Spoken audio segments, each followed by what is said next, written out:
Well, hello everybody, and welcome to the show today. We're going to do a little bit of Roland Dahl. Now, Oh, the interesting thing is everyone kind of calls him Ro, and that's what I always heard my whole life. But then, of course, you look at all his books and all the stuff on the internet and the Wikipedias, it says Roland Dahl. Is that yet another Mandela? I wonder. Now, it's kind of interesting with that kind of name because Roland actually means famous or great land, and Dal is simply a Norwegian word for valley. It's just the word for valley. So it's the famous valley of the land. Valley of the Land. And he Okay. was a grumpy dude, but he had good down reason in to the be. valley, valley of the giant. Oh, yeah, I remember that commercial. But he had a really bad upbringing. He lost siblings, he lost parents to pneumonias and curable diseases today. But of course, he grew up in the 20s and 30s, and Right. unfortunate stuff. He actually lost a sister to a ruptured appendix, which would never happen Oh. these days.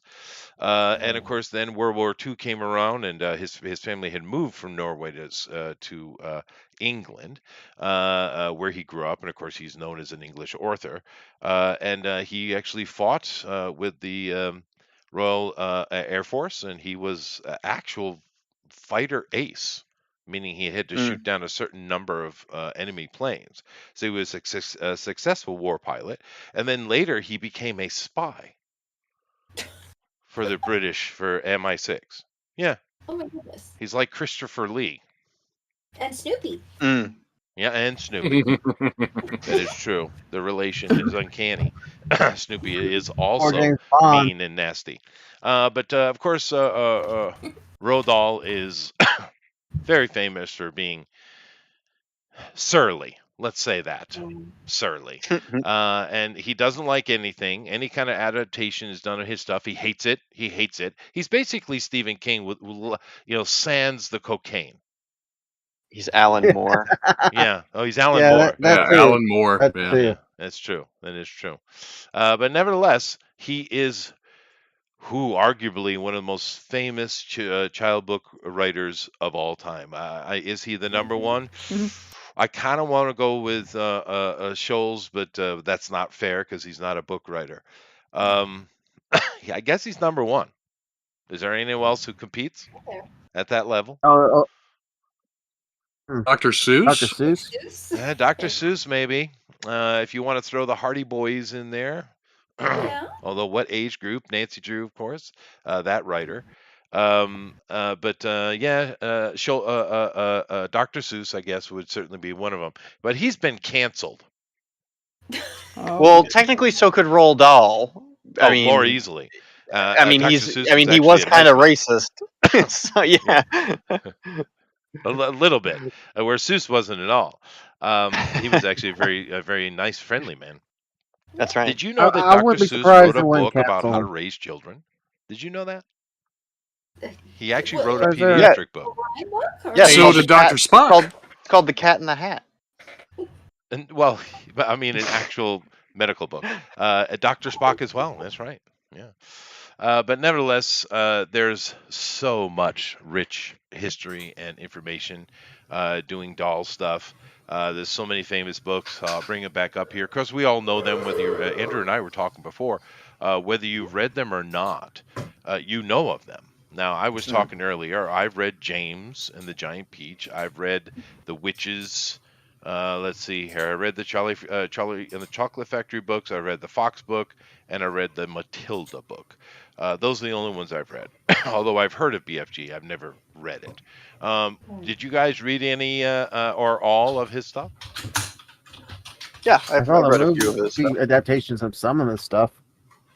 Well, that's true. There have been some film. There are a lot of these I hadn't heard of before. Now, that movie, The Witches, was that taken from his book? I bet you it Yes. was. Oh, so that's so Yes. cute.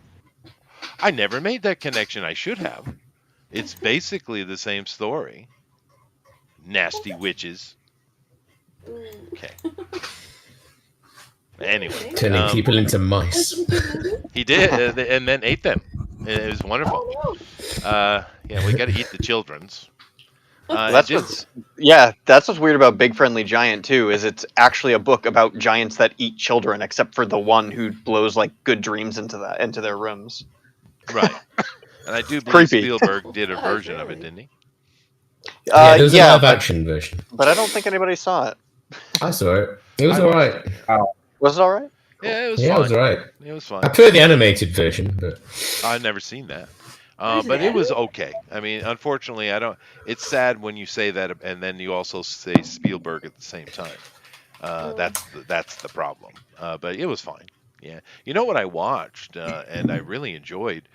Speaking of movies, off topic of a touch, but my wife and I watched movies last night. I watched that movie Code 8, and then of course Code 8 2, done by an Asian dude. I don't think he's from Asia, Yeah. but I guess directing. there's- It was pretty good. It had the Amell brothers in it. I've heard of it, but I Yeah, I haven't didn't seen mind it at all. It was a pretty solid movie. It was about Cool. superpowers, but it was way more realistic. Really? And also, it's like also like some of those movies, you know, like the Beat or the Shift or whatever dark police movies there are. Oh no, Like there's a a lot dark of people police- to try to take that angle. I just thought it was. I thought I mentioned it because, wow, we enjoyed it.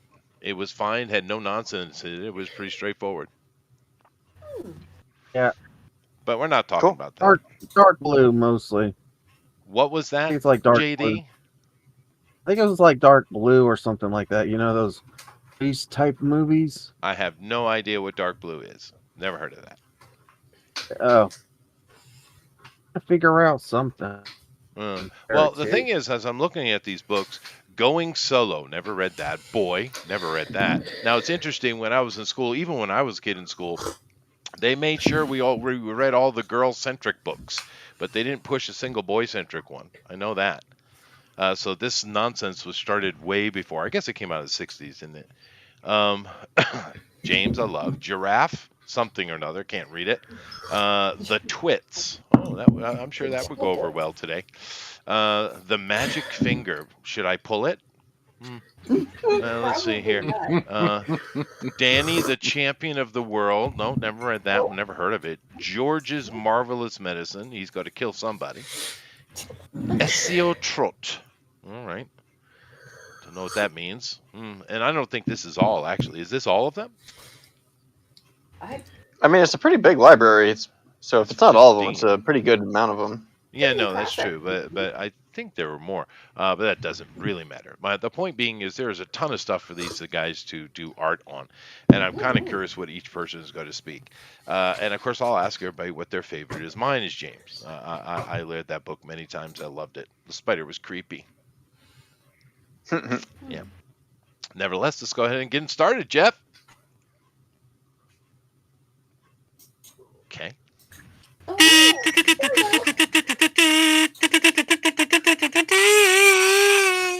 yeah. You know, I have to say, it takes skill to be that pathetic. What? It really does. It really does. Jeez. I'm impressed. That was cool. I don't think I could do that nice with the kazoo. No, I'm actually complimenting Yeah, him. Chester. He Jeez. did a good job being Oh. bad, and you know, and congratulations, I'm Jim. not hearing the others. Aw. Let me just. Okay. GD's having consternations. Oh, dear. Okay, am I hearing? Constipations. Yes. I can hear you, JD. Can you guys hear JD? Go ahead, JD. Give us a soliloquy. Go ahead. Wow. I heard that. I think you should go to my class, Lord. JD. You need What? some education. I mean, Ray education. Sure, that too. Yeah. Everybody can hear JD. Yeah. Yeah. Can JD I can hear everyone everybody? too. Yes. Isn't it interesting how just simply Hey, Herman, dropping say out and coming something. back in works? It's pretty cool. But let me go around here and talk to everybody and, you know, get a little bit of their childhood experiences. Now, when I was a kid, Roald Dahl was a thing. I'm assuming he's still a thing. I don't really know. They keep making his movies, so they're trying to make him a thing. I know that, of course, I grew up with Dr. Seuss, the Hardy Boys, all that kind of standard stuff. But I'm kind of curious. It sounds like everybody here has experience with Dahl. So Andrew, I like James and the Giant Peach. What's your favorite? Well, between having read and experienced Big Friendly Giant and Matilda, as far as the books go, I actually really enjoyed Matilda. I've seen, as far as like Roald Dahl movies goes, I've seen, of course, Willy Wonka, Charlie and Chocolate Factory, Matilda, James and the Giant Peach, Fantastic Mr. Fox. So I've seen a bunch of his stuff in movie form, but I've only really read a couple of them as far as the book goes. But I really liked the difference between what was Matilda and the movie Matilda, because I think they're both good.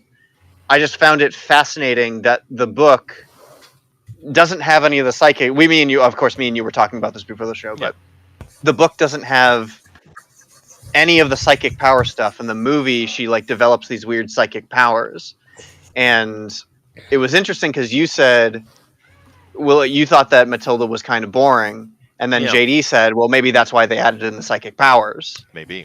So like, yeah, maybe it is, but I thought it was fun that Danny DeVito played her dad, like one of her abusive fathers, and or the abusive parents, but he was also the narrator because it was his project, because he loved Matilda so much that he like wanted to make this movie. Or no, I'm sorry, I think it was like one of his kids was reading Matilda, and he's like, oh well, I got to make this for my kids, kind of a thing, and so. So I like both the movie and the book for Matilda, even though there is a very big difference between the materials.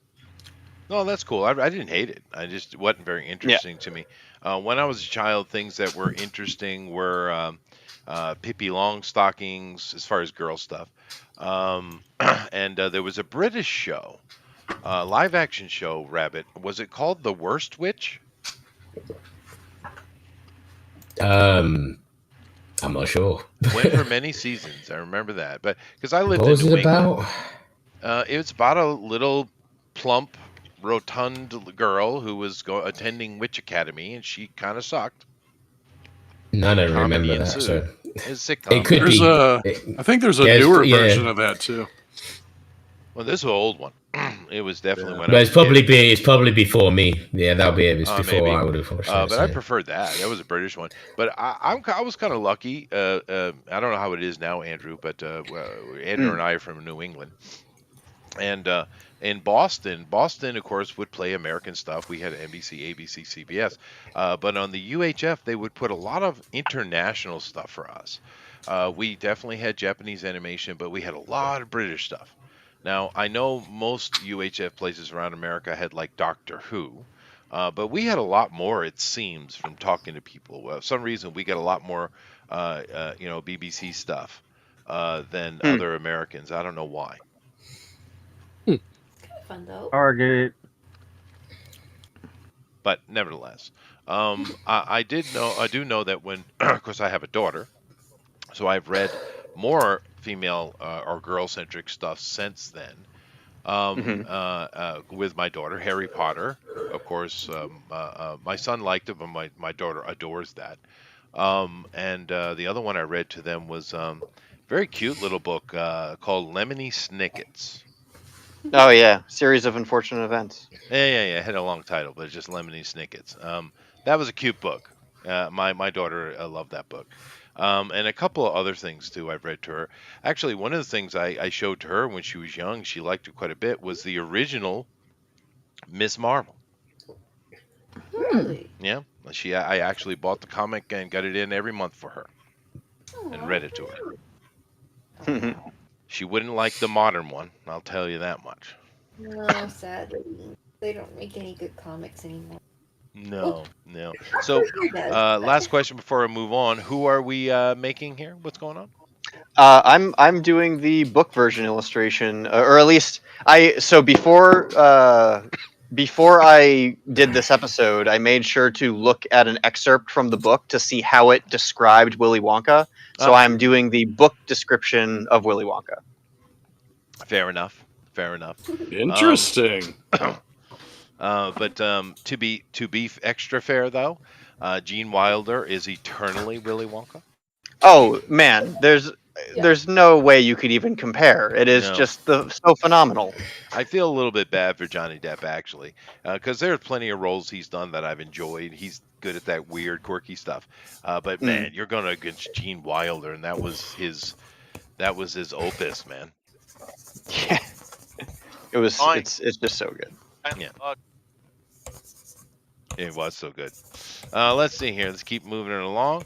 Let me go over here to. Ooh, it's an Eric, and he's doing. hello. He's doing the Lollipop League. I think he's got the wrong writer. Well, see, I wanted to do Oompa Loompas, but Yeah. then I wanted to base them on the book. But I didn't want the show to get canceled if I based them on the Yeah, it's because the mini pygmies, and then when they revised them to golden-haired, white-skinned hippies, I was like, I'm just going to go with the movie versions. That's pretty funny. Yeah, well, see, the thing is, what's wrong with pygmies? Are you being racist against the pygmies? People said he brought them over as slaves. Yeah, he enslaved them. Yeah. That's what happened there. All right, fine. They didn't willingly go Well, with slavery's a thing. them? Oh dear. Chocolate factory slavery. Yeah. Yeah, he Chocolate paid them in factory chocolate. But he paid them, so were they slaves? Yeah, I don't think. Yeah, Be a slave if you. and they get to live in a comfortable place. Because I mean, Charlie's going to live there, right? I mean, so it's not Yeah. like they're going to be uncomfortable too. Right. Yeah, I never saw them as slaves, dude. Nah. They were just these They're living weird, high on the hog. living high on the hall. These weird people who were very, very happy to have a place that wasn't primitive and savage, And trying to kill them. and trying to kill them. The- That was the main the thing. funny I took from the thing book. is- he saved them from death. Yeah. Yeah. So they're from Detroit. You know, That's right. Probably. The funny thing is, it was back in I think it was 1970 when there was a big uproar over it, and that's when he changed them to the hippies. yeah, whatever. People are always. That's bitching. funny. It's funny because then he's just like, well, yeah, I just enslaved the hippies. Yeah. Well, Yeah. that's his rebellious nature.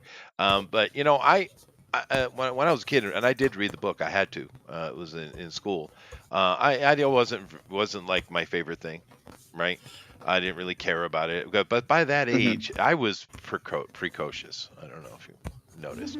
But I was already reading Oh, things I like have. Call of the Wild and you know, Lord of the Rings and things by that age. So that was kind of boring to me. However, I'm utterly shocked by that revelation. Shocked, Yeah, mind I know. you. Dude, I had a library when I was 8. Yep. Now, But you, anyway, now you have a yacht. and now I had a have GI yacht, Joe. and I have a big library now. I did have GI Joes, and they got blown up by fireworks, and it was awesome. I bet your library's Ooh. boring now. All textbooks. It Textbook is, library. I have multi-century manuscripts in my possession. So Oh. But it smells of rich mahogany. it does. It's great. You have to replace the mahogany every 200 years, though. But anyway, I did watch the movie Willy Wonka, and I was absolutely enamored with it. Oh yeah, how could you not be? So your answer is Eric? It is definitely Willy Wonka. I did read Willy Wonka. I think that's actually the only one I've read, but I have watched the movie probably a million times. It is banned in my household. Really? Well, let's see, Willy Wonka, Fiddler on the Roof, Oh, that's and good. Seven. They're all banned in my That's household. a good That's one funny. too. Oh, no, not Seven. And Forrest Gump as well. So I'll go backwards to forward. Forrest Gump is banned because my wife's name is Jennifer, and I go, Jenny, we like peas and carrots. I know what love is, Jenny. That's Anytime good, that movie that's comes on. 7, I will spend the next month after I watch it. What's in the box? What's in the box? I see. I see. Yeah. So, Fiddler on the Roof. Of course, I sing and dance with all the songs in the living room while we're watching it, and so we don't get to watch that. And the same thing with Willy Wonka. I sing along with all the songs. I always have. So musical. I'm not allowed to watch any of them anymore. I do still watch them. I just watch them in my office and sing along and dance. There you go. But the movie, the Willy Wonka movie, is the same age as me. So Hey, Is it? wow. So I saw it Came in out in syndication. Is what seven- you're telling me. yeah, it came out in '71. Oh yeah. So I watched it in syndication on TV. But I just absolutely adored that movie. I saw it in the Yeah. theaters. Was your mom pregnant? No, They did a re-release. Jeff, you're why you're don't not they do older that than more? us. You should. what was that? No, I You're think not it much came. older I than think us. that. Yeah, I think the movie came out in the '70s. Yeah, it probably came in a re-release. And I'm just curious why we don't have more re-releases. They should do that more often. I also Remember think, Star Wars? Yeah, they well, did with Star no, Wars. I don't mean readaptations. I mean just re-release it in the theater. No, I That- No, didn't that's mean that. yeah, I they meant- did that I with meant- Star Wars. oh yeah, they did, but I thought that he added something though. Dude, Was it it- came out. It came out in '71. I was old enough to go see a movie back then. Oh well, that's true. I took my babies to No, movies what as we're well. talking about is the re-releases during the '90s. Dude, I was born in 66. Oh, okay. Well, that's they perfect re-released for you. Oh, Then. okay. I forget you're an old man. That's true.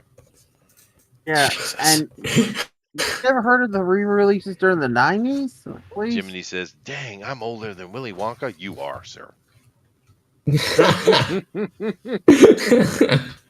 Now, here in But we love I know Jiminy, most of the though. country. He's a good man. Uh, He's a great artist too.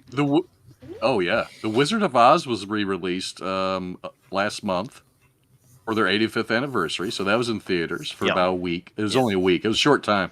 Die Hard right around Christmas time. That was in a bunch of theaters around here. Well, they're not making money on other things, dude. No, yeah, but they wanted full price to go see Die Hard. I was like, no, thank you. I'm not going to pay $13 to go see something I have on DVD I can watch right here. Yeah, I get it. And I already saw it in the theater. I get it. But for the youngins to go see it, have that theater Oh, experience, Another thing I really wish they do is take some of these old movies that are really good, but unfortunately their special effects or CG are just not good, and just update that. That's it. Don't touch anything else. No, because that's what Lucas did. Yeah, but see, I never Yeah, minded that. duh. So I'm We got it. acknowledging that some people hate it, but I'm not. I don't care about that. I don't mind him trying to make the special effects better. But whatever. Like Han didn't shoot first now?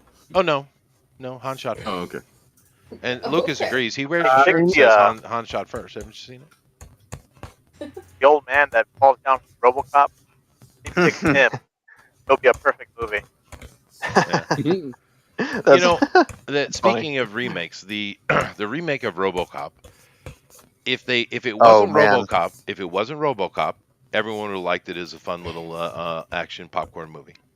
yeah, right. Yep. The problem is it's not RoboCop in the slightest. They don't understand Verhoeven's, satire. They don't get it. And Yeah, they it was- just made it a was bad. straight action flick, and it It was, was fun. so bad. Well, yeah, but it's not bad.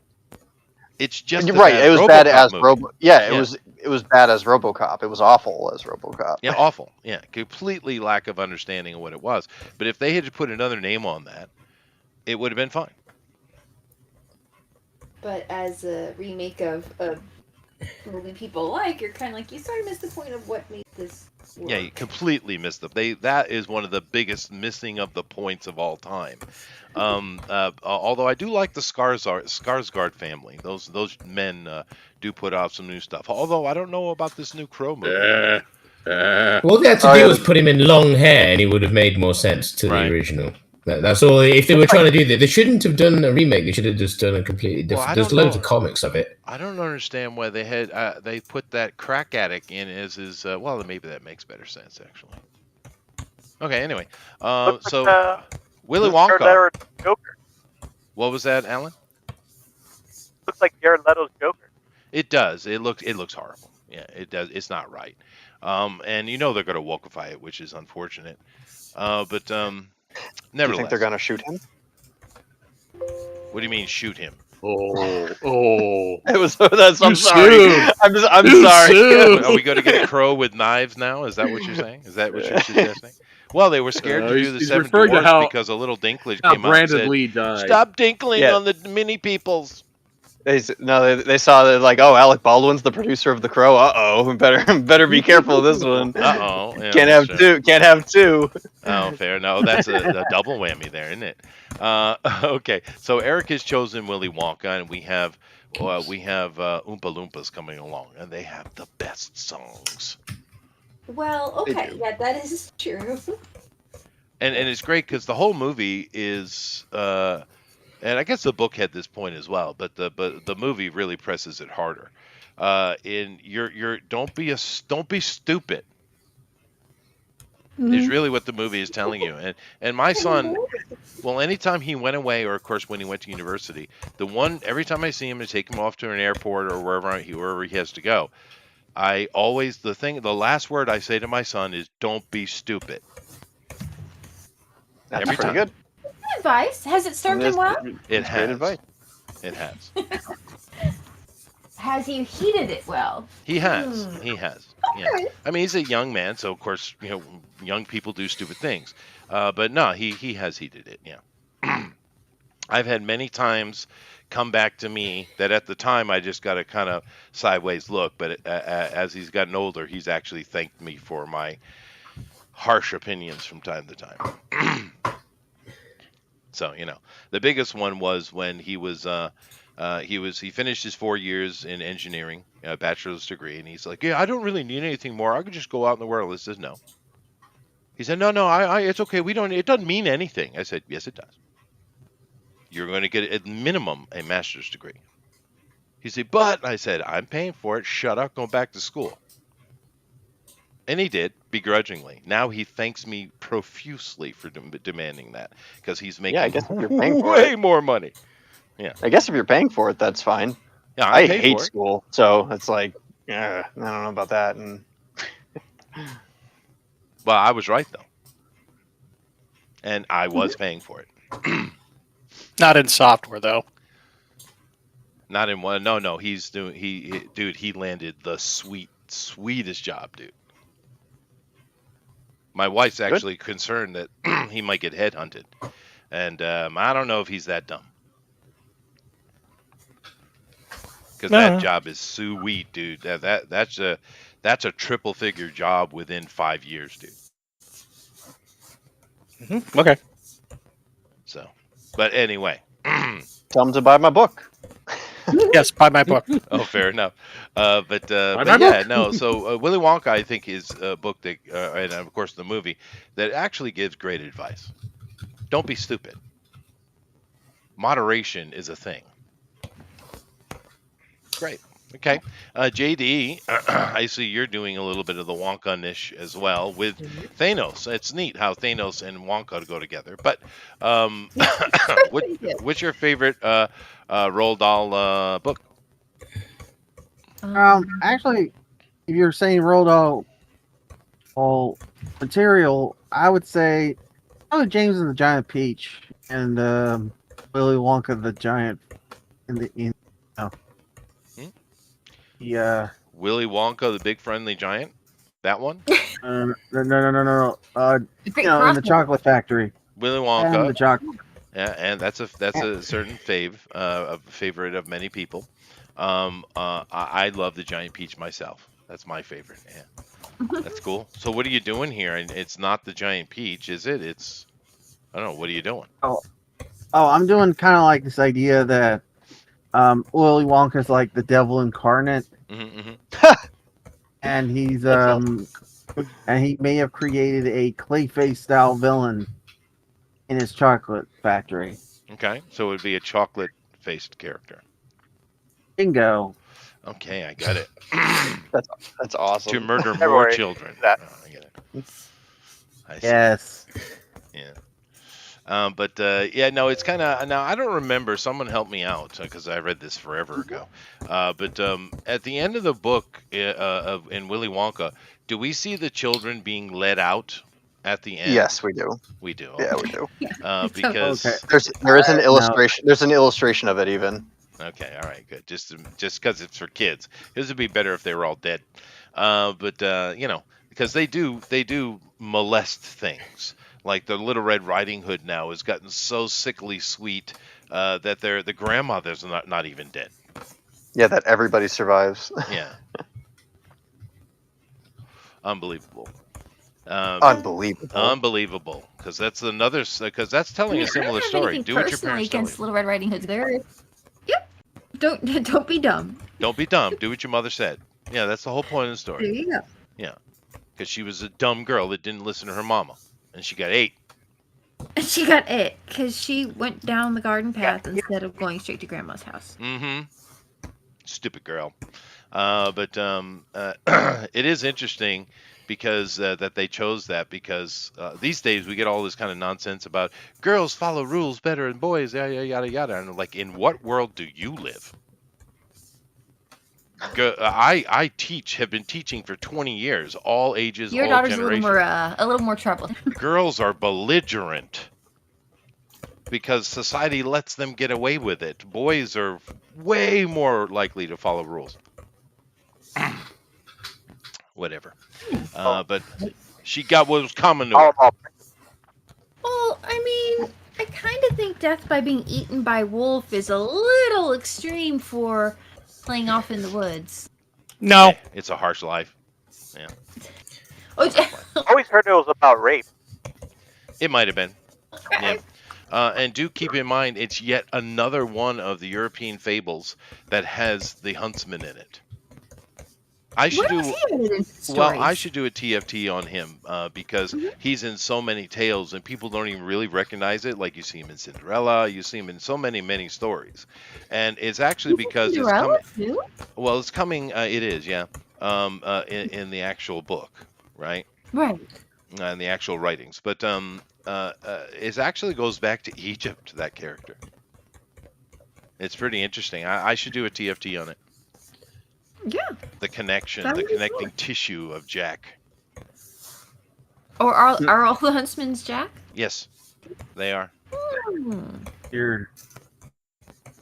Interesting. Is that the same Jack from Jack and the Beanstalk? Yep, Oh, well, he had an axe, didn't he?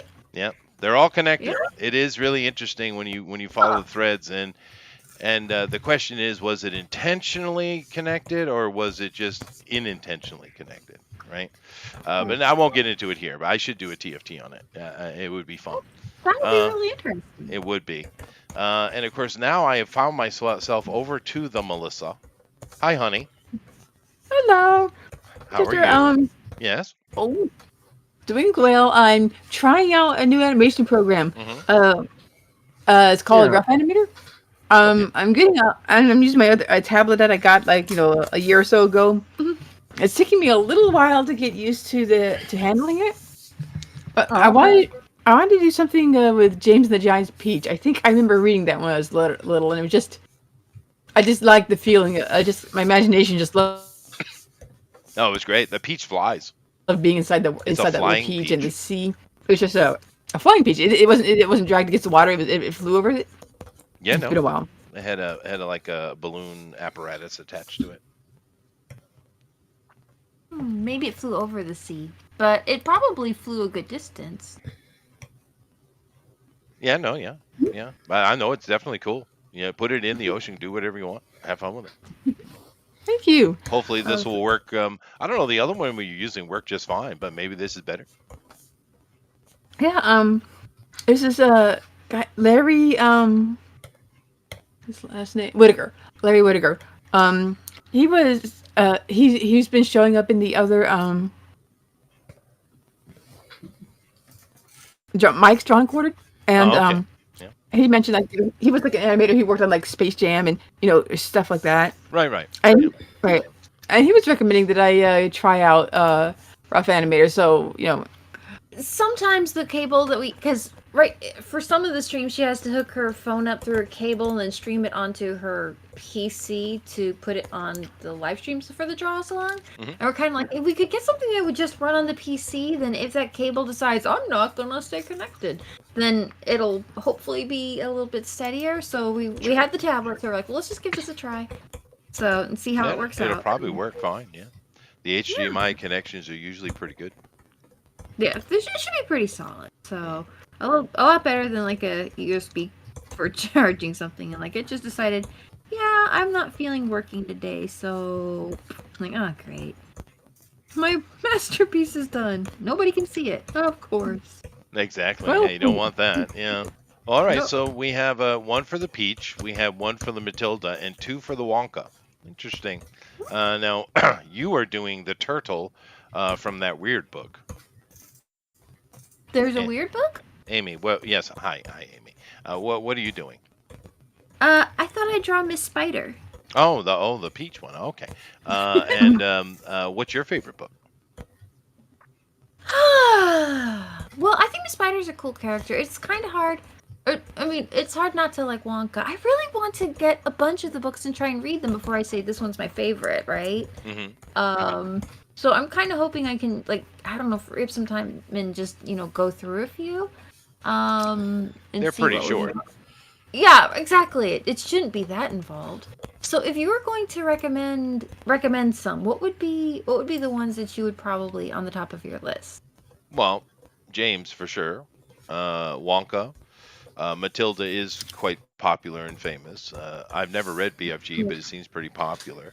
I'm actually more interested in reading the ones I've never even heard of, Yeah, right? like Boy Boy. Okay. or That's- The Magic Finger, which should be pulled. Yes. Exactly. Yeah, something like that could be cool. So just like, but he has so many of them. So I guess just, pick one and go, okay, let's see what that was about. Sure, yeah. And I think now that I know more, I'm older and I know more about him, I understand a lot of the the impressions he had. I mean, he had a bunch of sisters. Of course, I think he had daughters as well, so he certainly spoke about girls quite a bit. Boys, of course, as well. And it's kind of neat that way. A lot of the good writers can cross gender pretty well, right? Yeah. Which is their job. So Sure. not surprising. Absolutely. But he did a good job with it. I think Dr. Seuss did a good job with that too. Yeah. So I actually do a lot of Dr. Seuss stuff with the I'm trying to kids. think of what well, I could see. Yeah. Now, did he also do the art that went with his books? I know Seuss did his drawings. Yeah, that's a good question. No, he had a different illustrator. The one that pops up the most Mhm. is what's his name? Let me see if I can find it. Quentin Blake. Quentin Blake did a lot of like the squiggly like pen Yeah. ink pen ones. That was Quentin Blake. And then but then he had other books that were either readapted. Like I don't know if Quentin Blake is the original illustrator or if the books were updated to have Quentin Blake stuff in it. Oh. But Quentin Blake is the one that you see the most Mm-hmm. across his books, and I'm guessing that they were either originally done without any illustrations at all, or Quentin just did it from the beginning. So. That would kind of make sense. It does seem like a very popular style. So I wonder if he was like a popular artist at the time, or if his work was just kind of sort of defining the era as that was. 'Cause I feel Let like me a lot find of- out. Yeah. Okay. Nice. Oops. But How I you guys would. doing? Lovely. I get the golden ticket. Hey, how's it going, Say David what it Jason? But yeah, no, I in the class I'll read the the Seuss books and stuff, and Mhm. a lot of things that Seuss. One of the genius aspects of Seuss, because he's teaching kids language, right? Sure. Is he understood emphatically the English language and what the important things that needed to be taught in it, not just how we conjugate or grammar or whatever, but Right. more about how English flows, right? And for a ESL, which is what I am here in Japan, it's perfect because that's what the Japanese need to know. And of course, one of the things about English that you don't think about because you're a native speaker is every thought in English is spoken with one breath, right? Which is not something other languages do, right? Oh. So in English, when you're going to give a thought, you take a breath and you use one breath to expel that entire thought, right? And what they do in these books, what Seuss does in his books, is he gives parents an opportunity to make comedy and fun out of that learning. So because like B is for Berenstein, or if that's what it's called, B is for bear, is a good example because as the book goes by, it starts with 3 words. No, it starts with 1 word, and it starts to build itself up. And in the end, you have this long thing of bees as the story has been gone through. And you need, of course, it's one thought, so you need to do it in one breath. Now, of course, I'm a musician, so I can do it quite easily. But I always exaggerate it with the kids, and that by the end it's like,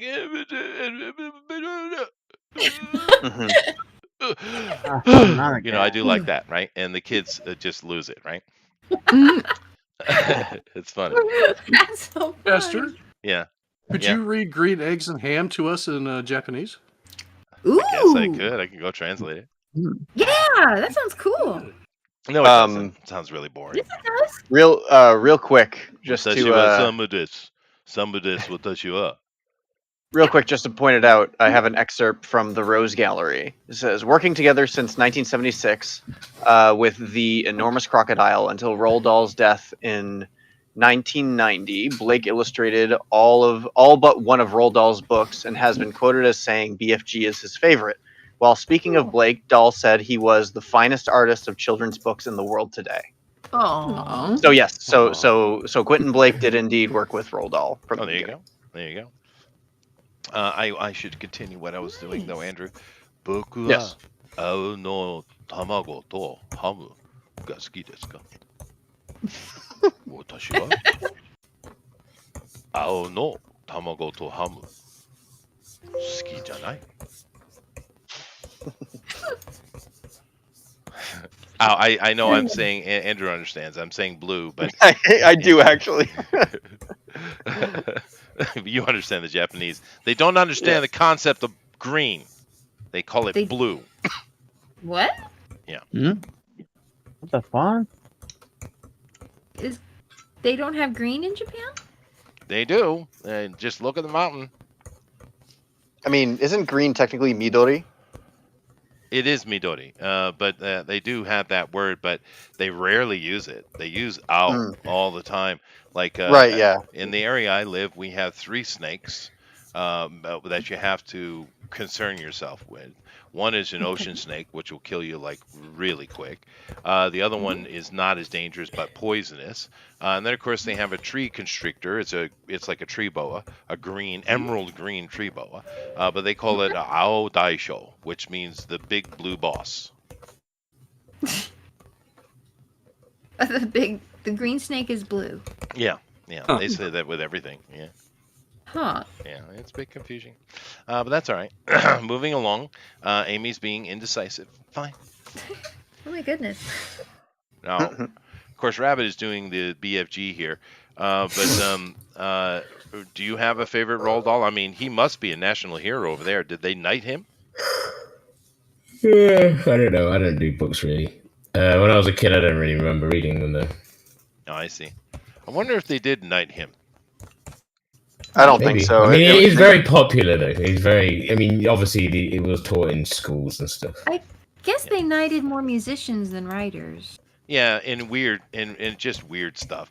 Like I was talking about Tom Jones earlier, and he's a legitimate legend. That guy is the real deal. I'm glad I'm not the only one who knows who he is. I'm sorry. No, he's legitimate. And they knighted him. And I mean, I love Tom Jones, but why? I mean, why? Hey, he's a really good singer. So he's an outstanding singer. Outstanding, one of the best male voices of his generation.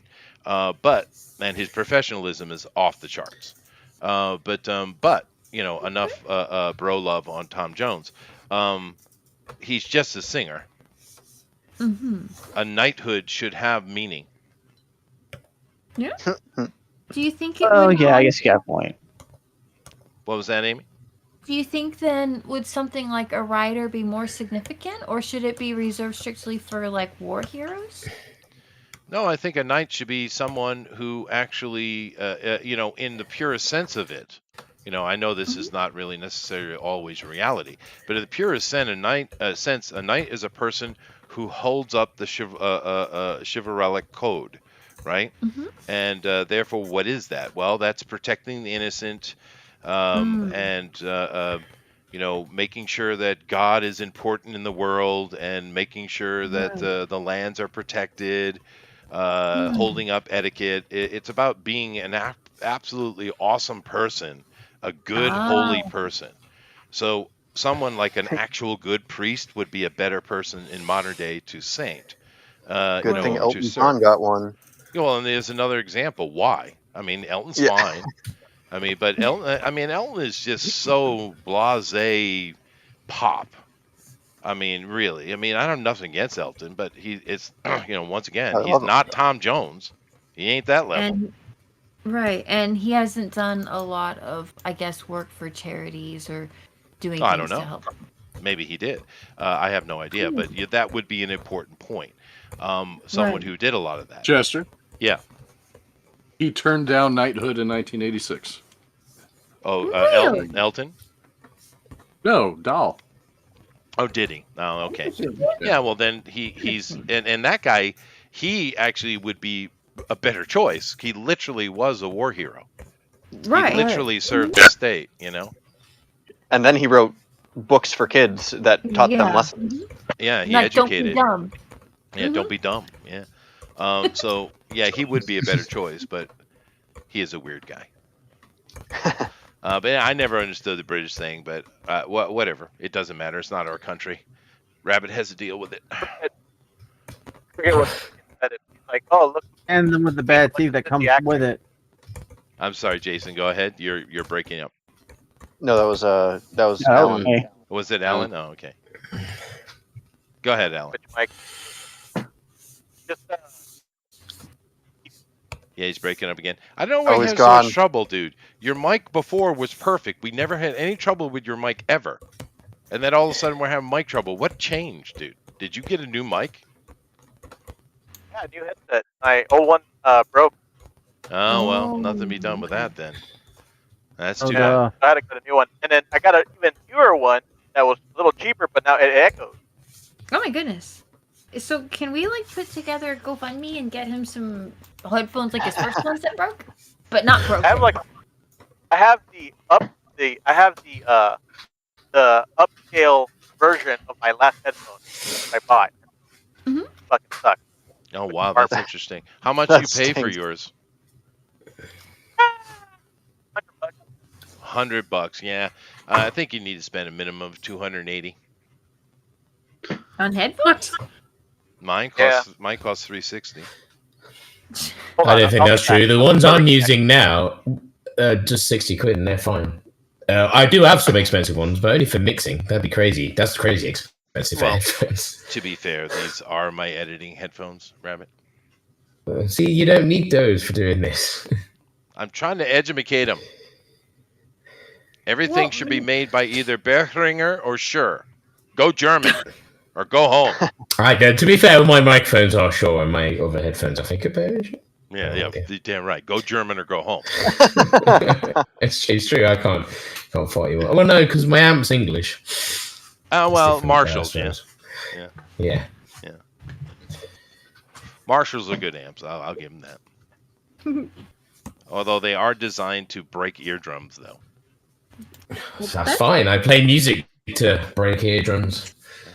Okay, well, so he's telling us he has an agenda. Break my eardrums. Fair. Go. That's fair. All right, so Rabbit is doing the BFG and doesn't remember Roald Dahl as a kid. I remember the cartoons and then the movie, the animated movie BFG. Yeah. And I remember watching The Witches, Witches, whatever it's called, the first version of that came out. I just noticed A that. long time ago. Well, yeah, but I just noticed that because I did read that book as a kid, and when I was talking to Andrew, I realized that, oh my goodness, that movie was based on his book. Mm-hmm. Yeah. Oh, funny. Checking, check. I don't think I watched any of And them. my brain never connected it, dude. Stupid brain. Yeah. All right. Now you do. Now you know. Now I know. You know, It's, You know the it's served you interesting- well, and you made an extra now, so that's amazing. I did. Finally, I got there. It only took 53 years. So the funny thing about the brain, have you guys been paying attention to recent neurological science? All I the heard time. about it. Nobody? Yeah, what did you find out that was interesting? Well, for all of our lives, we know that we have two brains, right? Well, three if you count the primal one. But that's basically just autonomic function. And right? one in your stomach. Well, and the one in your stomach. That's true. That's The reptilian brain. Well, that's what I was talking about. The reptilian brain. Abdullah Monga. Yeah, that one. But no, we know we have a subconscious, which is basically the automatic function of the body. It's way smarter than you are, way smarter, right? And of course, we have ourselves, our own minds. But there's been studies been going on for quite a while to try to understand what is happening when we all know this is true. If you're sitting in a room and you feel like someone's watching you, and you turn around and see that person is staring at you. You felt it, right? What is that? Now, some people are saying, "Oh, it's our auras." Visual awareness. Well, no, I'm going to explain that that's not what it is, and here in a second, JD. But there's been many things people say, oh, you saw it on the side of your eye, spatial awareness, that we do have an electromagnetic field, they're touching. Some people say pheromones, but do keep in mind there are animals who use pheromones, but there's never been any scientific evidence that human pheromones interact with each other in any way at all. Right. So this is for a long time we were trying to figure that out. Of course, some people say it's a burgeoning psychic abilities. Okay, but they had a breakthrough last year, and they finally put their paper out on it. I think it was from Trinity College actually, and they've been looking at mirror neurons. Now, for a long time, it was thought that the mirror neurons were simply kind of a safe, like a safe wall or firewall for your brain.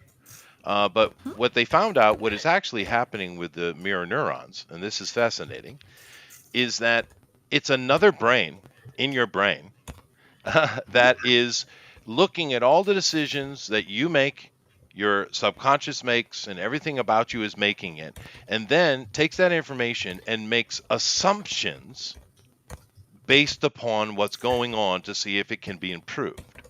So there's literally another brain that is making assumptions. It's guessing, right? And what they found out is these mirror neurons, via this our extended electromagnetic field, are actually interacting with each other. So you actually have neurons that are electrically reaching out and interacting with its environment and touching other things electronically, including the brains of others. And they basically, what they've done is they've cracked what intuition is. Oh, Is that not cool as shit? That is super cool, dude. So we're all new types. That's something the CIA has known since Vietnam. Probably. But they finally released a paper on it, is my point. And I read it. Now we're new types. Figures. Nah, that's super cool, man. That is super cool. It is super. I know. Well, I gotta get off, guys. I'm sorry. All right, JD. Okay, JD. It was I'll really take cool it easy, seeing bud. you. Really cool chatting. Oh, okay. I also put some of my art on the draw along, so you guys can see it at the end of this thing. Okay. Awesome. Sure. Okay. Good thing, JD. Bedtime. Hey, All right. bye, guys. Bye, man. Let's see. See you, man. Now, Alan is playing to win. Good for you, Of Alan. course he is. Of course, this is a bit interesting. It's giving me a little bit of Total Recall vibes via Wonka. What's the thought process here, Alan? That's exactly it. You got the prize on the bottom of the corn or the popcorn box. That's Ooh, it's a plastic ring that will turn my finger a different color. Sweet. It's on it's a Quado Oompa Loompa coming out of Willy Wonka. It's Yeah. the mind behind the actual mind. Yeah. The Oompa Loompas are the ones that are actually in charge. You've been on a weird kick. Oompa, You've been on a weird kick these past couple of weeks I there. know, Alan. dude. It's awesome. Loompa, loompa. Is it we you're in your will- Oompa your surrealistic? mind. Our Quato is in charge and you are doomed. Oompa, loompa, loompa dee da. Do, do, do, do, do. Quato. Yeah, no, that's cool, dude. So, your favorite Roald Dahl book? You know, I did read like 3 books when I was a kid, but I can't remember. I know I remember reading Wonka. I remember reading The Glass Elevator. I read The Witches. I read The Peach. Mm. And there was one more, but I can't remember them. I remember the movies more than anything else. And I loved Willy Wonka, obviously. I mean, that's like okay, obvious, like, but not counting that one, The Witches. Mm. Yeah, The Witch. No, I wish I can't believe I didn't recognize that before. But that was a scary book. But Sheldon, our mirror A creepy movie, neurons too. are always intertwined. I didn't say it to the other guys because I didn't want to freak them out.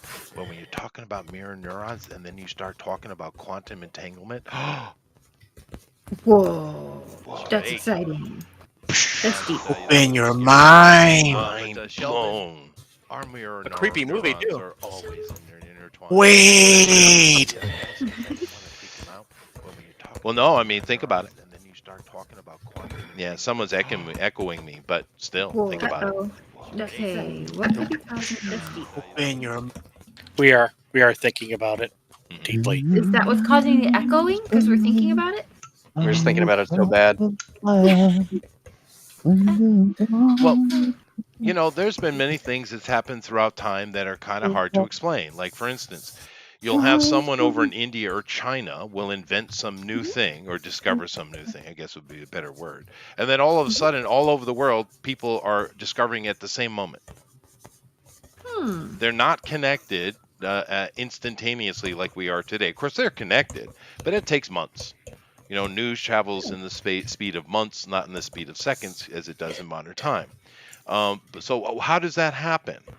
How can we have a cultural zeitgeist get so explosive or so peaceful that it starts affecting all the regions around it? Is that simply the mechanics of economics and socialization, or is there more to it? And I think this study into mirror neurons and, of course, quantum entanglement are going to intertwine. Did you like what I did there, Andrew? Yes, You I think? did. Very clever. Thank you. Anyway, it looks great. It happens with Hollywood movies. So we're more connected than we. But I mean, We how are. is that going to... What was that, Amy? I was just thinking, well, that would be... If something like that holds true, then I feel like copyright things are going to have to be a little bit trickier. Because then is there just like a song that's literally been released into the ether and lots of people are thinking of it? Yep. No, that's true. That's why you see so many things come out at the same time all the time. It's not that people are necessarily plagiarizing, although that does happen, especially at Harvard, seems oddly enough. But I think it's this interconnectedness we have. It's interesting. Yeah. Let's see here. Not displaying, but I do have questions for the others here. Jason, well, we'll see what you're drawing later, but what is your favorite Roald Dahl book?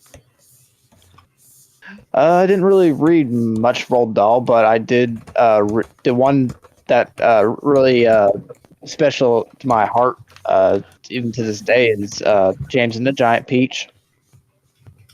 We read that. I read that in grades, and my third grade teacher made sure that we remembered Roald Dahl, and we remembered that book. Yeah. No, Peach was James and Giant Peach was great. I did love that as a kid. Yeah, that was actually a book I loved. The problem with me is I grew up too quick to enjoy those things. Like Dr. Seuss, I didn't really read much Dr. Seuss. Maybe when I was like 1 or 2. But most of my Dr. Seuss experience is reading it to my kids and students. I just kind of sped through it too quickly and was reading other things that were interesting me.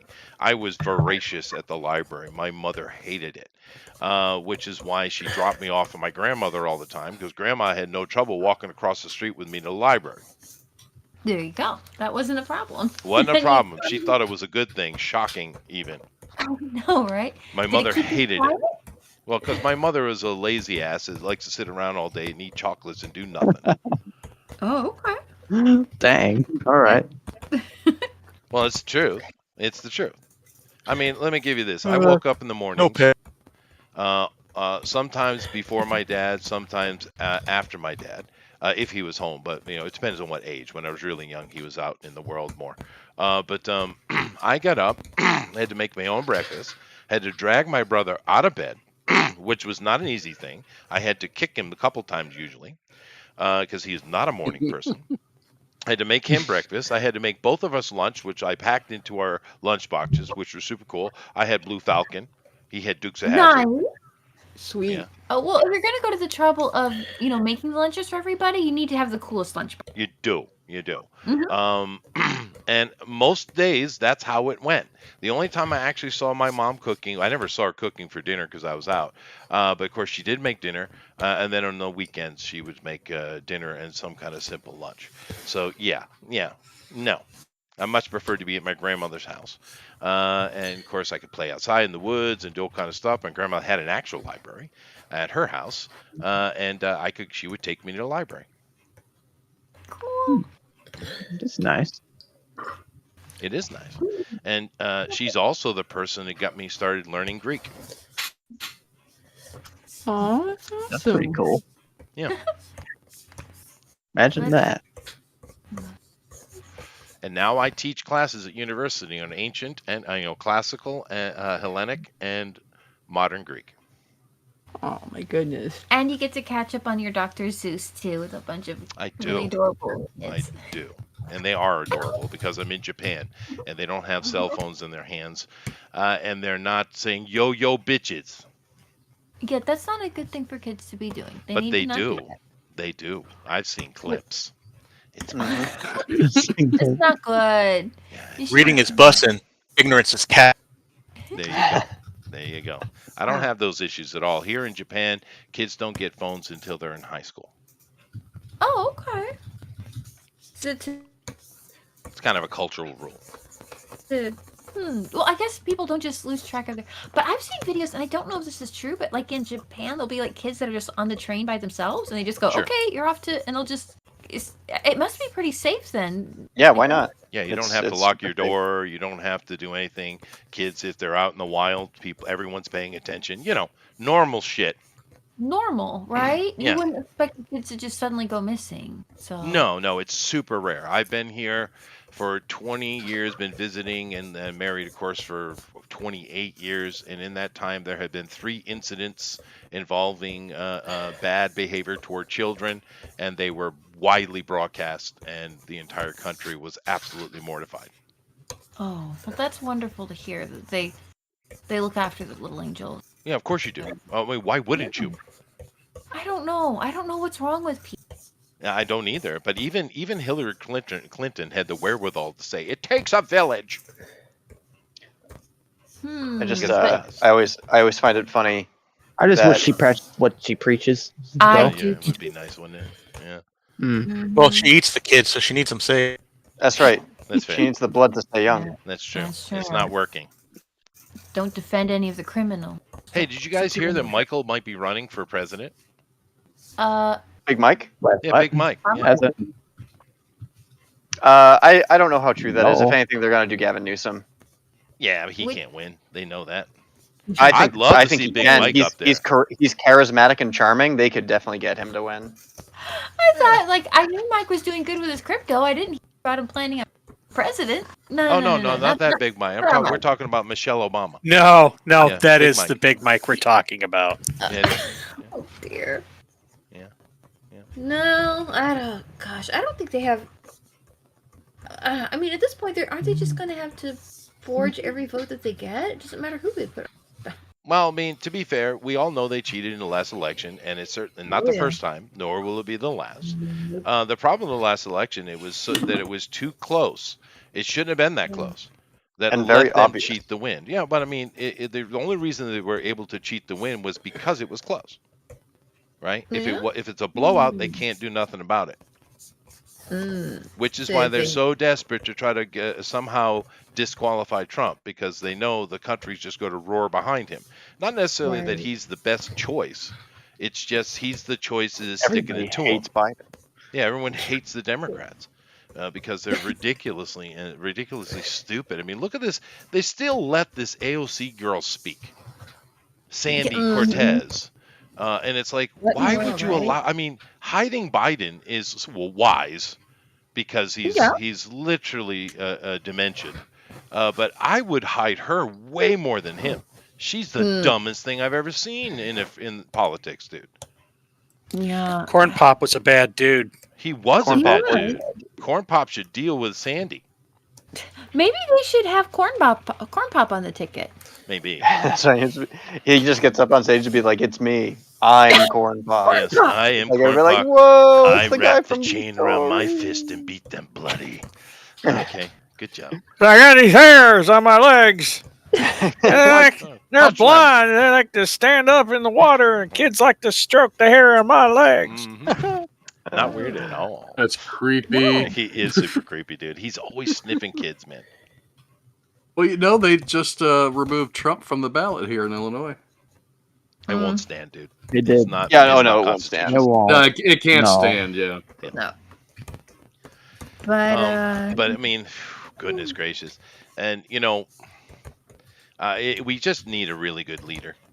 We really do. I mean, Trump isn't Oh, we do. necessarily that leader. I mean, but we need somebody to step up and actually do the job properly for a while. We need a Yeah, Teddy he is the Roosevelt, turning of man. the tide, though. Bro, Teddy No, yeah, Roosevelt was you're a right. bomb. He has value. Trump has value. I recognize that, but he's not really the president we need. He's the president we want because he's willing to stick it to him. But he's not the president we need. it's a stick it to them's a pretty good first step. Like, okay. It is. You're right. You're right. But I'm just saying we really need a president who's going to look after the country for a little while. Yeah. You know. Yeah. Hopefully let's try and crack we'll a see. fire and then we'll go from there. Yeah. Well, who knows what the future holds? But this November should be interesting. Oh yes, it will be. We'll see what the CIA allows. I'm still on the throne, no matter what. Yeah, That's I think right. it's all out the box right now. I think we got this Pandora moment going on in many places. Not just the internet is an absolute consternation to them, which is why they're trying to shut it down. Do you hear Canada put forward? I don't think it'll pass, but Canada put forward a proposal that if you do hate speech on the internet, which what does that mean? You can get a fine of up to what was it, $50,000 or $75,000 or something like that. But that's not the important thing. Up to 100 up to a life in prison for words on the internet. Yeah, but they're also allowing their citizens to kill themselves if they're a little bit sad. So Euthanasia, yeah. Well, I don't know. People are buying it. Are you guys really against euthanasia? Roald Dahl certainly was. Well, I mean, the only people that are going to euthanize themselves are the people who are going to mess everything up. Should I be saying that on my own? I don't know. No, It's on your the, channel. You'll be okay.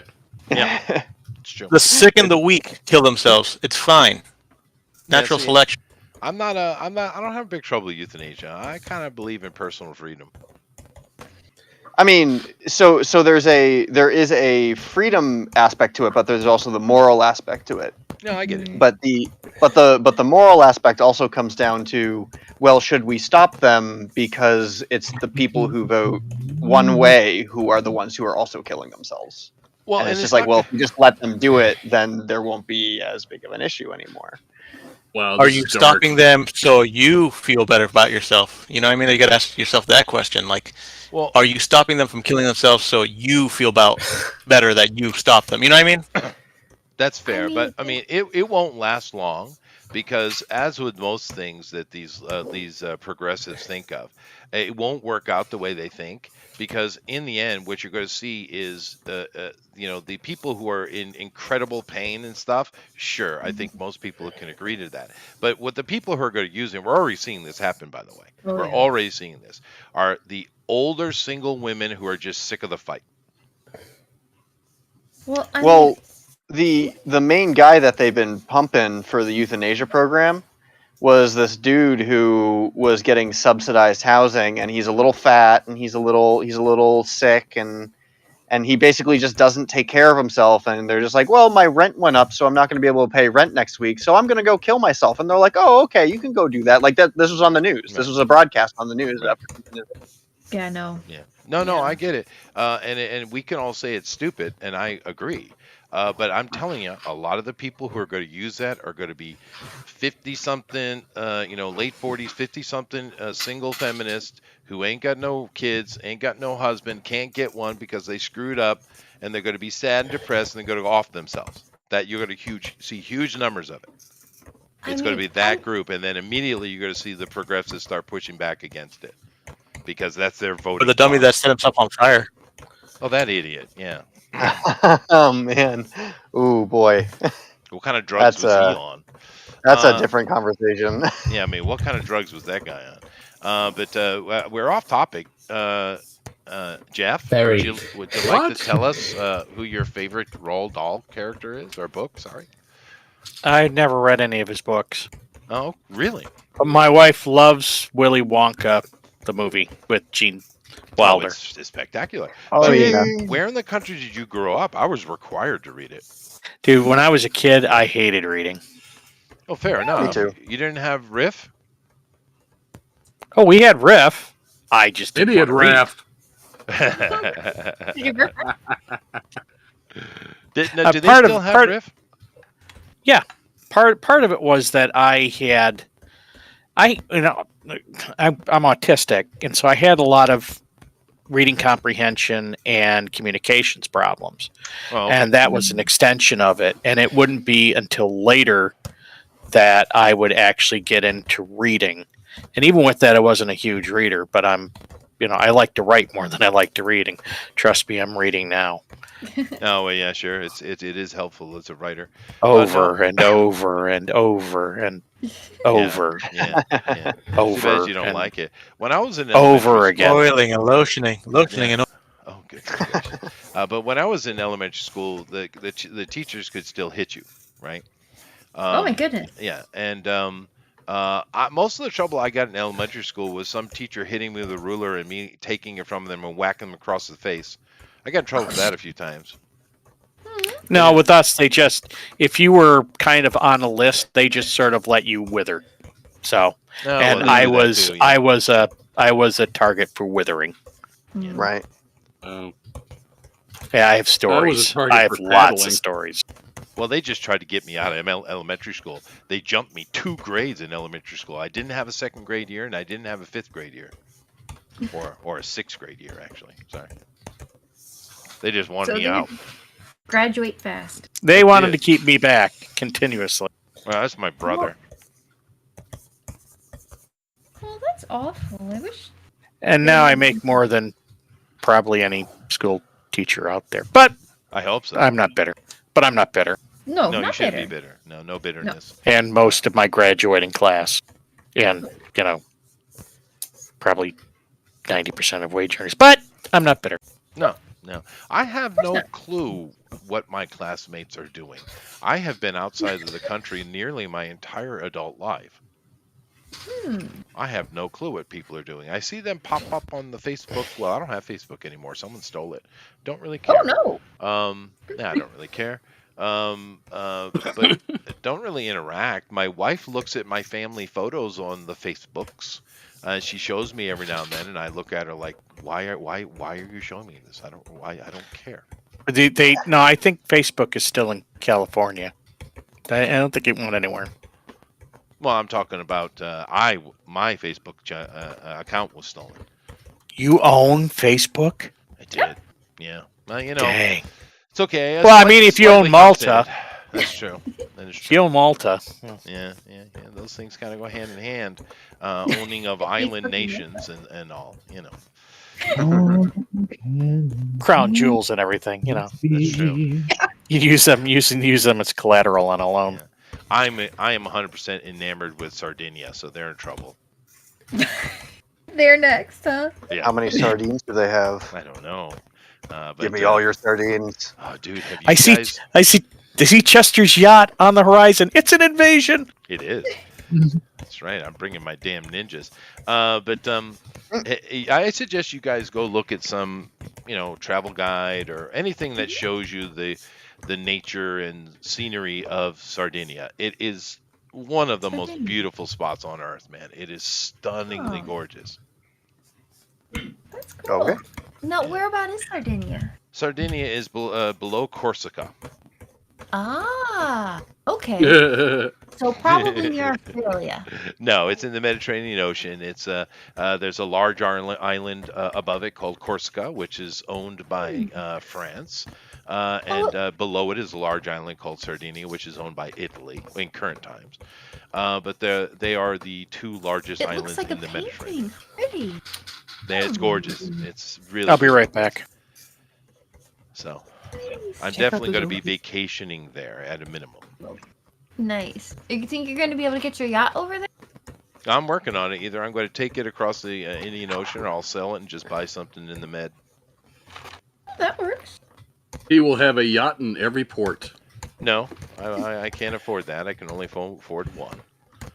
It So costs a lot of we're money not- to maintain a yacht, there, Eric. That's why I hear about boats. Yeah, boat. Bring out another 1,000. Yeah, boat. It's an anagram. Oh, that's There funny. it is, yeah.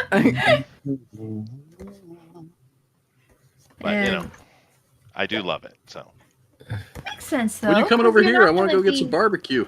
Yeah, no, dude, I do want to do that. I'm just so involved with so many things. I don't know. I got to wrap up my stuff. I just, the problem is I can't, I'm so bad at saying no and just saying that's enough, right? Yes, I understand. Yeah. Like So Sheldon 6,000 says, Jess left. Chester, you're in charge. Thank you, Sheldon. There you go. Good Yeah. to know you're in charge. Yeah, that's I good. miss Sheldon. Sheldon's got to come back on the audio. Hey, he's good sense of humor, yeah. He does. Thundero is telling me that he highly recommends that I watch Cat Williams on Joe Rogan. Now, Cat Williams, is that the black comedian guy? Yes. Yes. Okay. He is a black comedian, yes. Why would I care about watching Cat Williams on Joe Rogan? I mean, Cat Williams is so funny. I mean, I'll take a George they're talking Carlin about today or Eddie Murphy. Atlantis. He We're has talking some about pretty good Atlantis things and the to react say. structure and all kinds of stuff. Rogan likes that stuff. He's had a lot of good guests on that, talk about that. Yeah, actual professional guests as well. He loves. Yeah, talking Cat about Williams that has stuff. been. Cat Williams, I guess. I don't know what he's been saying. I haven't been keeping up with it, but I guess he's been on some kind of tear on the internet lately. Oh, has he? Oh, okay. Yeah. I mean, I don't know what about, stand up. It's okay. I wouldn't nothing to write home about. That other guy who died, that other black comedian, is kind of a fat guy. What was his name? He's dead now. He was way funnier though.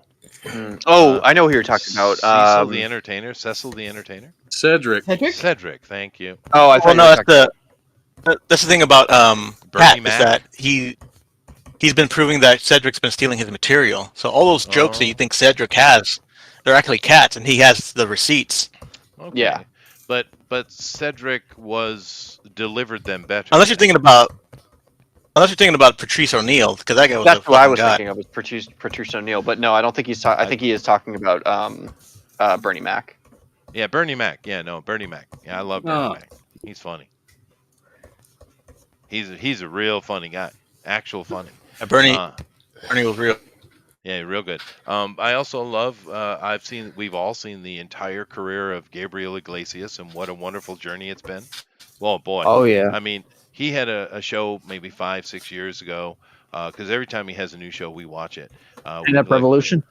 I don't remember the name of it, but I saw that at that moment he came full circle because, a good comedian or a great comedian not only needs to be funny, but they also have to be able to put drama into the act successfully. That is the key. It's not just comedy; it's also drama. And I saw in that show he was able to do that so perfectly, and I was like, oh, there he is. He made it. Which one was that? That wasn't the one where he was in the giant stadium, was it? No, that 'Cause- one was 'cause the more one- of a thank you thing. Really, it wasn't as Yeah, good because as that one because that was like not a comedy show. He was just No. I hate it when comedians go for claps instead of laughs, and that's what that was. Yeah, and I yeah. despised it. Yeah, no, I he's just too good for that. despised it. Yeah, you're right. You're 100% right. But I've really enjoyed watching the birth of Gabriel Iglesias. It was super cool, dude. And because he is a warm, nice fella, I think, and he's funny. He's real funny. But I mean, there's some other good comedians. Like a real hot guy right now is Chappelle, Dave Chappelle, and I mean he's Oh, yes. okay. Sometimes he's funny, sometimes it's so. I'm not a huge fan, but I understand why people like him though. Chappelle was funny because I didn't like him as a kid, but when I became an adult, I appreciated everything he was saying. Like all of his content. Well, what show was he on? Was it Saturday Night Live or Living Color? What show was he on? He was funnier there, I thought. Dave Chappelle, I believe, started Oh, just Joe. in movies, and then he started as a stand-up comedian, went into movies, then made his own show, which was Chappelle's Show. Oh, is And that then- what it was? Yeah. Then I he remember. left the industry forever, and then he came back on a whim. Well, I heard that Oprah and Cosby and them pushed him out because they didn't like that he was picking on black people. Yeah, pretty much. But comedy. What's your favorite comedians? Ooh, favorite comedians, man. Gabriel Nate Iglesias. Bargatze lately has been one of my favorites. Who? Because Nate Bargatze, Don't know. he does comedy in the style. It's clean comedy. Like he has It's not kids. Like he wants to make sure that his kids can also watch his comedy. Right. Because he's a dad, he wants to do, but he does his comedy from Bill the was good. perspective of I'm an average intelligence man, and so he just explains everything in dumb average intelligence terms Mhm. about like bigger topics, and he's brilliant, and he just tells real stories about things that really happened to him in simple dumb man terms, and his stories are brilliant. He's just a brilliant storyteller, and I love him for that. Oh, that's cool. Well, you know what I did learn years ago is that I am smarter than a fifth grader. So Really? yes, Cool. at least someone got the joke. That's Jeff Foxworthy joke. Totally got it. But Amy, who's your favorite comedian? Oh, man, I don't really watch a lot of stand-up. Does that include like comedic writers, comedian, or like comedic actors? A comedian or- is comedian. Yeah. Comedian is a comedian. Oh, wait a minute. Oh, who is that fellow I've been watching lately? He did the thing about the alligator. Oh, him. I loved that. That was really funny. I had to look him up. Okay. Let's see. But he's on YouTube. Yeah, YouTube does drop a lot. It's a good venue for them, it seems. Talking Will Sasso. You will regret Shane Smith. Yeah, You that's will, the guy. yeah, you will regret your. He's pretty funny. He You did said this Shane whole- Smith. Yep. Okay. He did this bit about like how much Mountain Dew do you have to drink before you're known as Mountain Dew guy and not face tattoo guy? Oh wow, yeah, a That lot, quite a bit. Yeah, a lot of Mountain Dew. Quite a bit. Yeah. But he looks like he looks like, apparent from what I've heard, he grew up in a family that had a lot of gang activity, but he's himself kind of just a nerd. So he's Urkel. kind of an unusual juxtaposition of looks really rough and tumble, but not. Well, just so you know, though, because you guys seem to like Jiminy Cricket, great guy. I love. I He love does him. not look like Urkel. He looks exactly like a 50-year-old Urkel. Yes, he does. He does not. Precisely. And it's Sheldon said wonderful. I Shane love him Gillis. more. You know who looks like a Sheldon said- 50-year-old Urkel is Urkel. Yeah. Odd Yeah. that. Lily White. Yeah. How about you, Melissa? You got a favorite comedian? Let's see. Oh, I just had him. Mary Jo Pella's good. Oh, let's see. I like Brian Regan. Yeah, Brian Regan's good. I don't know any of these names you guys are throwing out. I've seen Brian Regan live before. Really? I saw that. Yeah, that was fun. There is an English guy. You should look him up. He's pretty funny. Have you ever seen comedians in cars getting coffee? That's good. With Seinfeld. Yeah. That is the most pretentious thing I've ever heard of in my life. Uh-huh. But there's a lot of comedians So in the it. answer would be Funny no. though. Although Oh, Jay okay. Leno in a car with a comedian, that's fine. Oh, he has a show where he. Well, I don't know. Jay Leno's Garage. Yeah, on Yeah. YouTube. Yeah, Leno's Garage. Fine. That's definitely fine. But there is an English comedian who does make me chuckle. I don't think he's in my top 10, but he does make me chuckle. But he's super gay, though. I don't know if it just might be the Britishness, though. You know how the Narrow British it are. down. His name is something Carr. He's very vulgar. Oh, Jimmy Carr. Yeah, I don't know if his name's Jimmy. Yeah, Maybe Jimmy that Carr. sounds right. Yeah, Jimmy I Carr. mean Jimmy Carr. He does make me chuckle though, but he's pretty vulgar, and boy, he's mega gay, dude. Actually, a comedian that I've also seen a couple times, and is amazing live is Joe. I've seen Joe Rogan live a couple times. Yeah, or he's actually no, funny. He is. Joe funny. Rogan is wicked funny, really? Yeah, it's and shocking. seeing him live was just awesome. Yeah, it was. Oh yeah, and, he's- but he's funny. his openers as well were really funny. Like he brings people with him on his tours that are also really funny. Oh so goodness gracious! he had You know, some pretty good. I do appreciate all your effort, everyone, but you're all wrong. Eric, please educate these people on proper comedians. Oh, so let's see. I'll give you three that are my favorite, and Robin Williams, George Carlin, Really? Bill Cosby. Mm-hmm. I don't care what you say. He's funny as hell. He's funny as Oh, hell, no, and he works the clean. reason. Yeah, the reason why Bill Cosby is one of the greatest comedians of all time is because he doesn't tell jokes. He just tells stories, and they're hilarious. Yeah, Like no, there's Bill's there's awesome. nothing wrong with what Bill Cosby says in his comedy, like regardless of who he became. Alpha Proto is on the right track here. Rodney Dangerfield, one of the greatest Oh, yeah. one-liner comedians of all time. Rodney Sure. Dangerfield. Yeah. Absolutely. But Now, I'll yeah. tell you someone that I've listened to recently because they have ton of TikTok shorts, and I thought they were funny. I really thought they were funny until I watched his stand-up special on Netflix, Uh-oh. and he sucks. Who is that? Oh no. Matt Rife cannot do anything but crowd work. When he tries to actually do stand-up, it sucks. I don't know who that is. Yeah. Yeah, I haven't heard of him. Well, I saw George. He's all Comedy's over Speedway. TikTok. Yeah. I saw George Carlin in person. I went to a show twice when I was young. I'd love to have seen that. I've Dude. seen Bill Cosby, but I haven't seen Carlin. Or I didn't haven't get to seen see Oh, you Cosby, saw although Bill I had Cosby? his That's cool. album, his record when I was a kid. I listened to it all the time on my little. You remember those little cheap cardboard phonographs that we got for Christmas, Eric?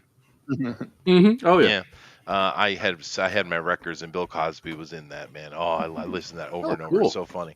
But I saw George twice. Now, watching him on the YouTube clips is great. He's very funny, man. He's super, super smart.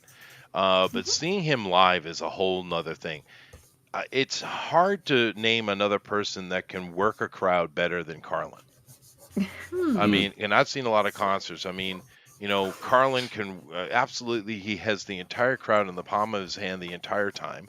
Another act that's really good with that and has the best bounce in the business is AC/DC. My goodness, you ever seen AC/DC bounce a crowd, dude? Mm-mm. Nope. It's insane. It's like the frickin' ocean, man. No, they because they're radio rock, right? And Right. AC/DC, it's just fun to move to, right? It's all anthem radio rock, right? And if you've, I unfortunately never got to see AC/DC in concert, but if you look at videos of it, you'll have like 100,000 people at a giant stadium thing, and the whole crowd is just flowing like the ocean. It's so awesome, dude. It actually shows you the science of the movement and speed of sound. It's pretty cool. Ooh. Well, there you go. Yeah, but See, George you can Carlin, do that again. it's absolutely ridiculous how masterful he was. That's cool. Yeah, It and is. So wicked clever, must- wicked clever. It must be a different kind of let's see, if you don't have music, a different energy around, if you can do that with like comedy. Yeah, well, there is skill involved in controlling a room full of people. I mean, there is skill to that. I mean, I've spent a lifetime working on that myself, and I can control a large crowd too. But not at that level though.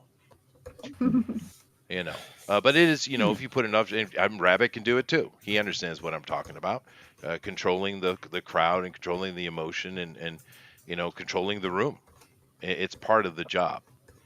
Sure. Yeah. But some people just do it so masterfully, right? That made it cool to watch, huh? It is, because like with Ron Williams, he doesn't actually control the room at all, right? But he's so manic, and he's constantly moving and doing something that effectively he controls the crowd. That wasn't kind of my comment. It's just like, now don't get me wrong, I'm not saying he's not funny. I'm just saying like he barely does comedy. He just is Robin Williams. You know what I mean? He's funny. Yeah. No, George Carlin is the correct answer. Yeah, I think funny enough, I know I've seen all of George Carlin's stuff, but like he's never hit me that way. Like I've never loved George Carlin. Like I understand why people love him, but he's just never been my cup of tea, which I thought was interesting because everybody just seems to love him.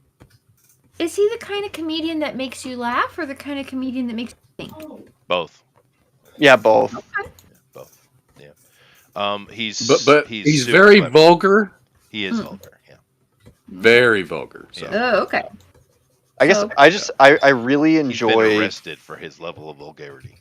Just saying. Yeah, I really enjoy like Bill Cosby type comedians are my speed, where somebody tells a story. Yeah. Because if somebody is able to just tell a story and people laugh along, like that's a good story. Dave Chappelle does as well, actually. Yeah. Do you like Billy Connolly? Because he's great for that. Yeah. Who's that? What? Billy Connolly. He's in my top 5, dude. I love Billy Connolly. Yeah. Connolly. Not just because he has the same name as my family. Not just that. Not but just partially that? No, maybe a little bit. But Billy Connolly is freaking awesome. He's vulgar, but not as bad as George though, because George is I forgot 3 of them. Oh, you thought of some more? Richard Pryor, Eddie Murphy, and Red Fox. Yeah, definitely. Yeah.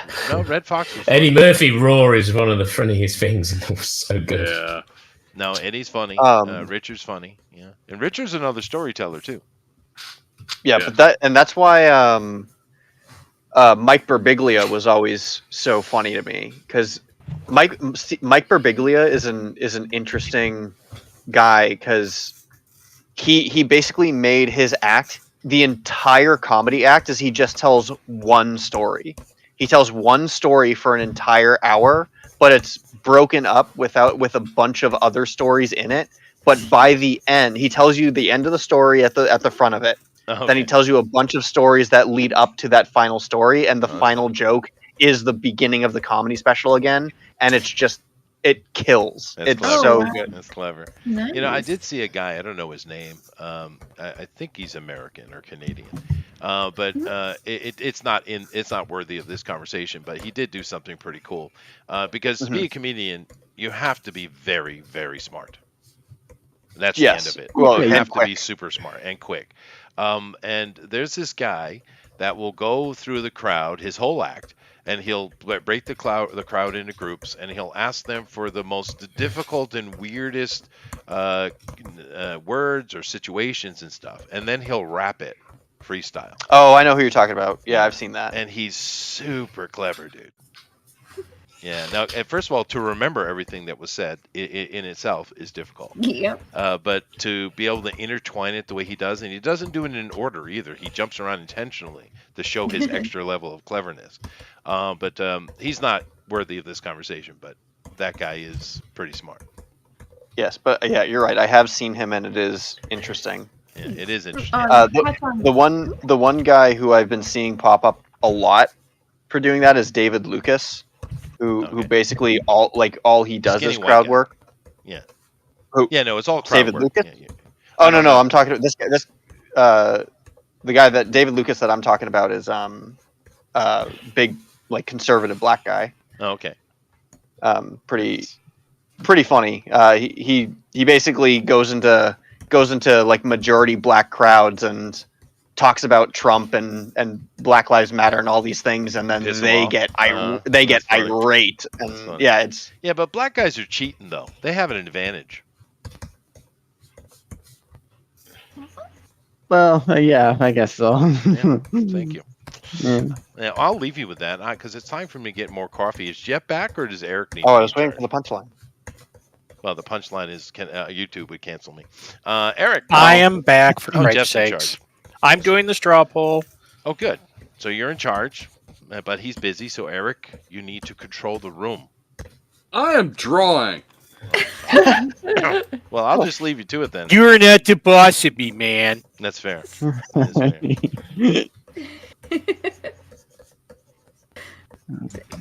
None of you have heard of Matt Rife? Matt, what was that? No. I know he is. He's a pretty boy. Him, right? Yeah, he's a pretty boy. Yeah, he's a pretty boy. Yeah. No, his crowd work is funny on all the little shorts I've seen that pop up when I'm accidentally scrolling through TikTok. Hey, let me see. Because once you hit one video, you keep scrolling. Matt Rife. Another classic guy, Rickles, man. Rickles, fucking. Oh, John Rickles. Who's heard of John Pineta? I think John Pineta. He's a fat stand-up comedian. He's like really hilarious. Oh yeah. I know who you're talking about. Of course, yeah. Anyone here like Joel Hodgson? I've heard of Joel Hodgson. Yeah. Yeah, I like him. Oh wait, you're Joel Hodgson, the guy who made Mystery Science Theater. Yes. Oh yeah, like I love him, man. You gotta love him. Yeah. Oh yeah. What about Larry the Cable Guy? Get her done. Yeah. The blue collar comic guys really had their era, you know. Like they had. Yeah. There was that early 2000s era that they were really the scene. Like that was the comedy scene, that blue collar type thing, and because I mean, and that was always good because I was listening to Jeff Foxworthy before he was part of the blue collar comedy circuit. Yeah. Like I just liked Jeff Foxworthy and his early stuff, so that was fun. It was just fun to see him get a kind of rise up in comedy. I guess it was just there's a group of people and they just hung out. Yeah, like they were friends. Nice. Yeah, That's how I got really Jeff into Bill Foxworthy. Engvall. Yeah, Bill Jeff Engvall. Who was Foxworthy, Tater Ron Tot? White, Bill Engvall, Larry White, Cable yeah. Guy. All I can remember is Tater Tot. Tater time. Yeah.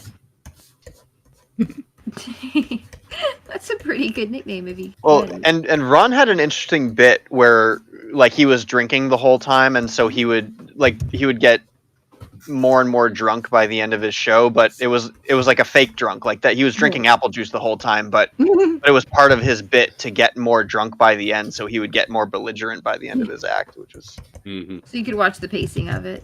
yeah, it was interesting. Like it was kind of creative, right? Yeah, it was an act. It was cool. I'm trying to think if there are very many like comedians that use like props or kind of like outside elements. I mean, there's like the start with a story and then tell a funny story, and that's the entire bit. Gallagher had some props. I guess that's Rest in peace, Gallagher. I'm glad we have people like Gabriel Iglesias who doesn't just tell funny jokes. The stories he tells you about are actually true, and that's the impressive part is he makes them funny, and yeah, it's just see when I was growing up and doing and listening to comedy, for me, I the story always had to be true in order for me to think a joke was funny. Right. Like that's why I always thought it was interesting that I don't know if people here but a guy like Bert Kreischer got popular because Bert Kreischer to me was never funny because all of his stories were clearly just lies and they were fake. But people I hate Bert.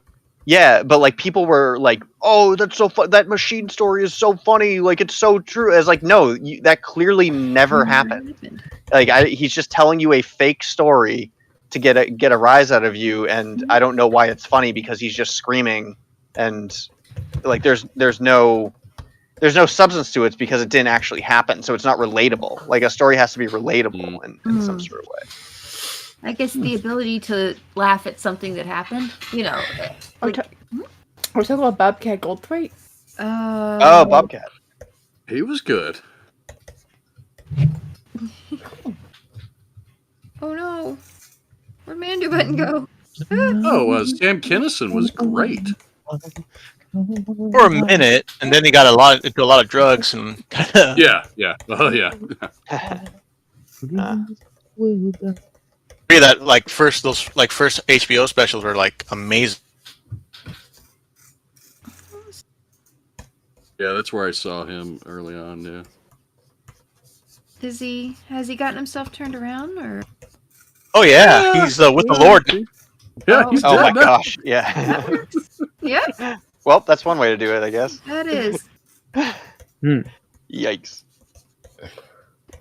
But I mean, in the same vein, you had brilliant guys like Mitch Hedberg, who ended up killing themselves with drugs. So sad. It always is. Yeah. Yeah, and he was brilliant. He was honestly. I mean, if people are saying Rodney Dangerfield as the best one-liner comedian, then it would have been after Rodney was gone, then it would have had to have been Mitch Hedberg, but he got cut off way too early because of his heroin addiction. Yeah, you guys are getting deep Same now, goes for Chris Farley. Chris Farley. Yeah. We are being extremely North American centric, though. There are some absolute gems coming out of the British Isles. Rabbit? Oh, sure. Yeah. You know any? Oh, yeah, no. I mean, most people know Monty Python mainly from the movies because it's more cohesive. The Flying Circus TV show they had, it's far more random, and I don't think it's most Westerners' cup of tea. I grew up on Flying Circus. It's awesome. Yeah, I loved it too, but you know what I mean, though. It is wicked. Yeah. And I love that. That basically shaped the way that I love comedy today is the random stuff as well. Those guys are geniuses. And my boy was part of that creation process, by the way. But another person who was certainly funny over there, Benny Hill, Eddie Izzard. Mm-hmm. Eddie Izzard was fantastic when he was younger, dude. But my favorite British comedian all day long is Rowan Atkinson. Oh yeah, dude, absolutely. Genius stuff. Yeah. Did you like Doctor Who at all, Chester? Oh, I loved it growing up. Yeah. Yeah. Did you see the comedy special that they did where Rowan Atkinson was the Doctor? No, but that sounds beautiful.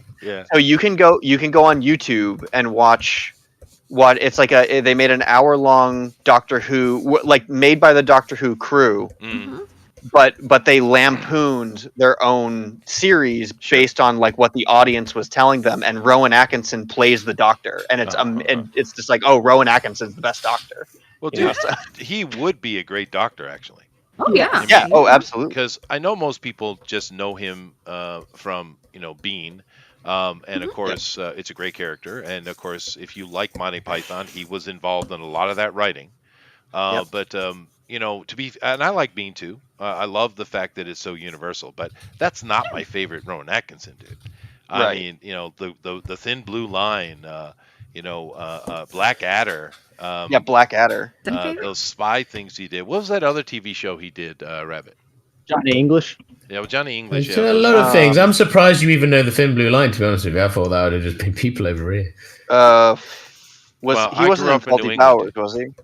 Oh yeah, sure, okay. What was that? He wasn't in Faulty Towers, was he? I know John Cleese was, but I don't know. No, that's just John Cleese. That's just Oh, John okay. Cleese, and it's freaking brilliant. It is, yeah.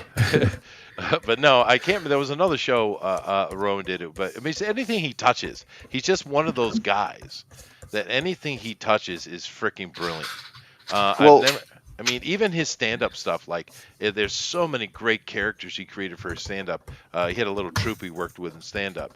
And of course that ended up birthing a lot of the Monty Python stuff. But like one of his stand-up characters, he plays the devil, welcoming newcomers to hell, and it's freaking brilliant. He's so suave and it's so perfect. He's such a chameleon.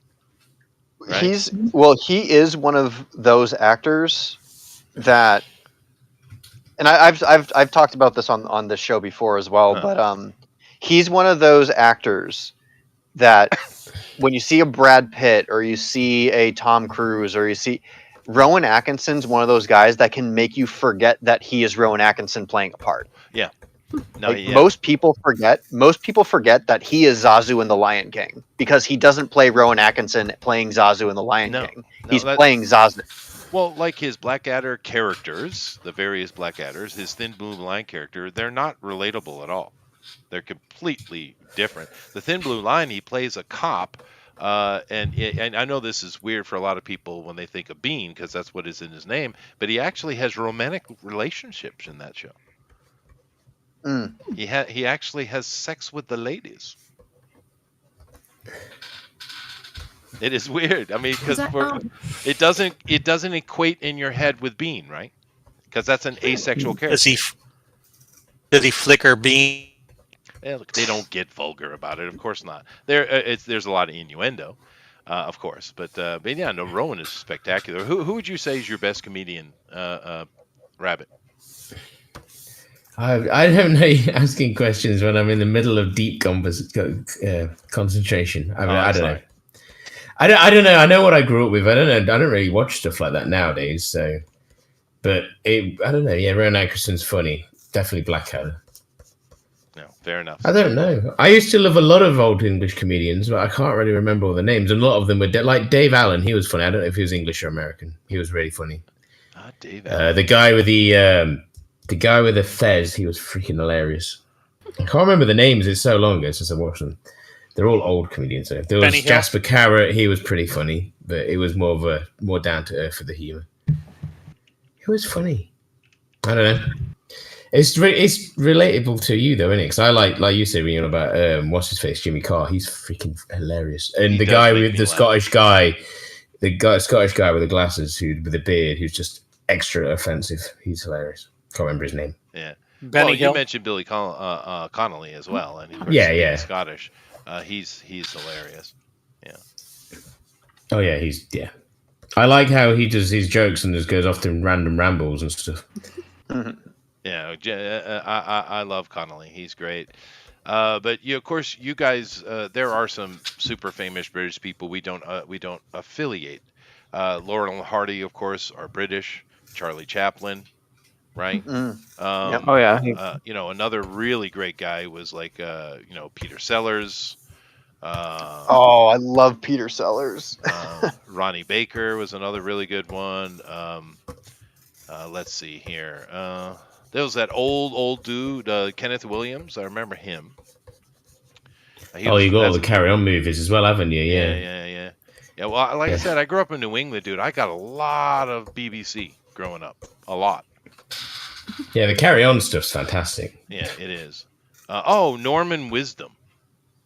That guy, he did a lot of great stuff way back when. He was fun with Charlie Chaplin and stuff.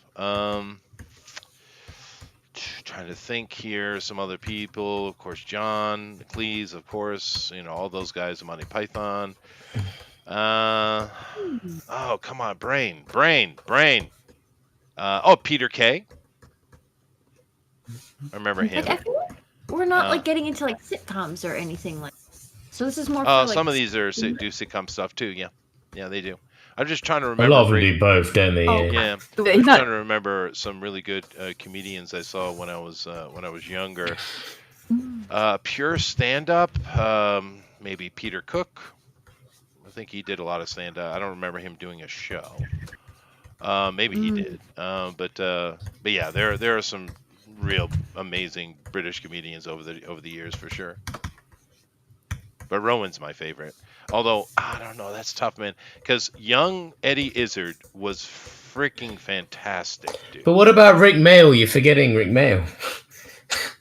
Well, he's I prefer him to. Well, I suppose he's more known for doing Bottom. I don't know if you must have seen that, maybe. I don't know. Yeah, no, I get. And the young ones, but he was never a stand-up, I suppose.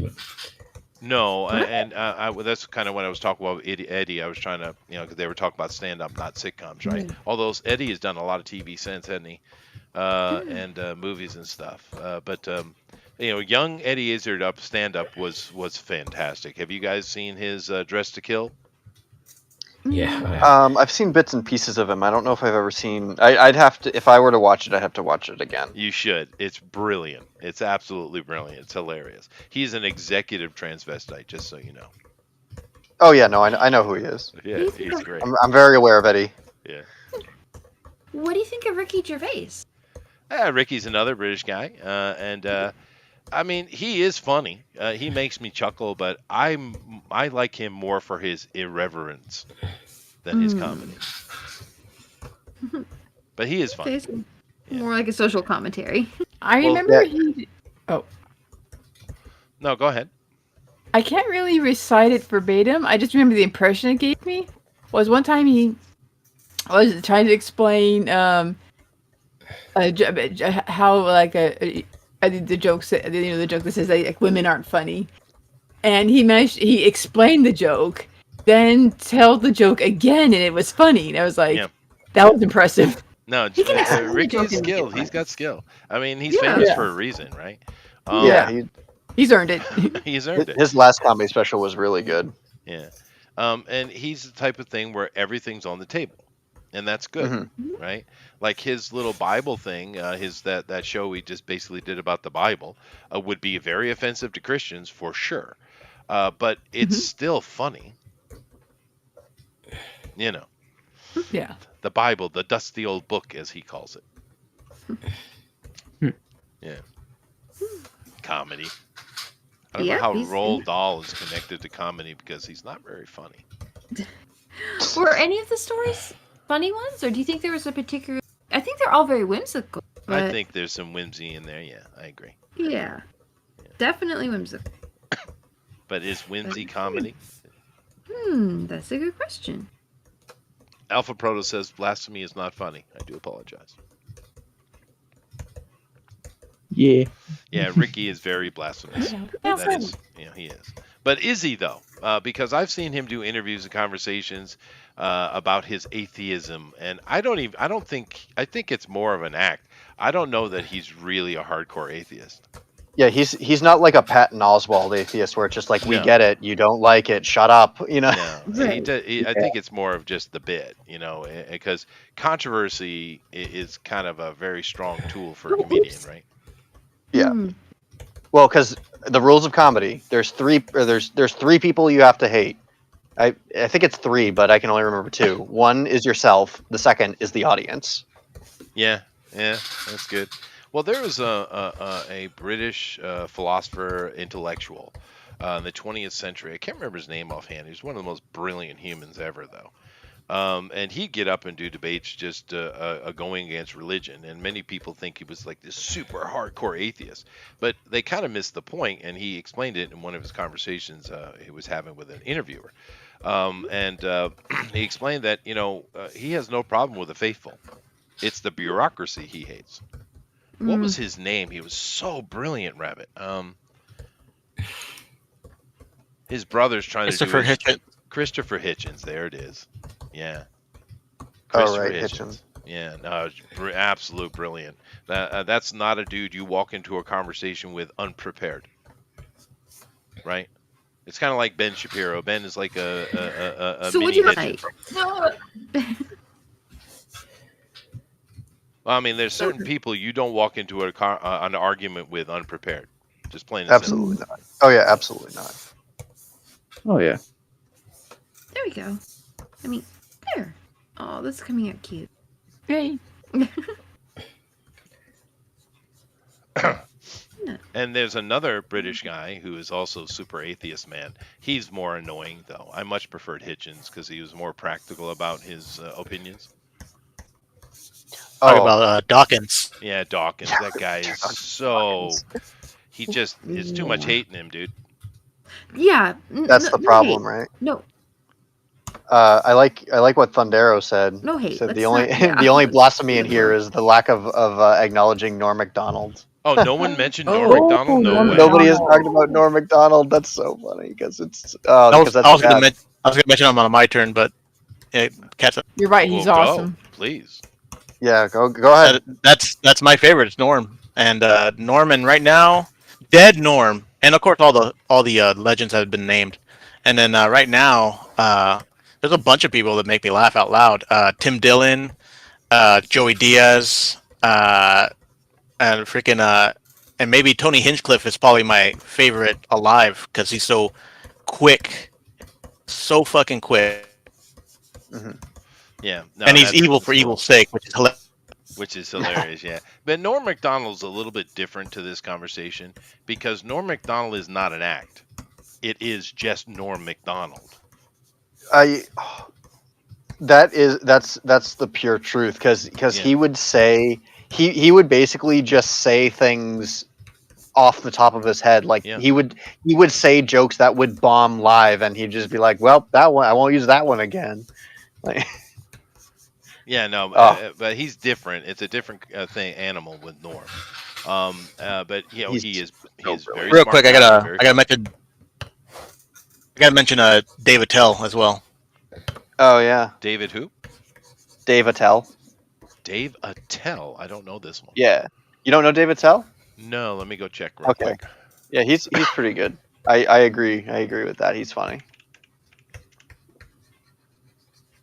Okay.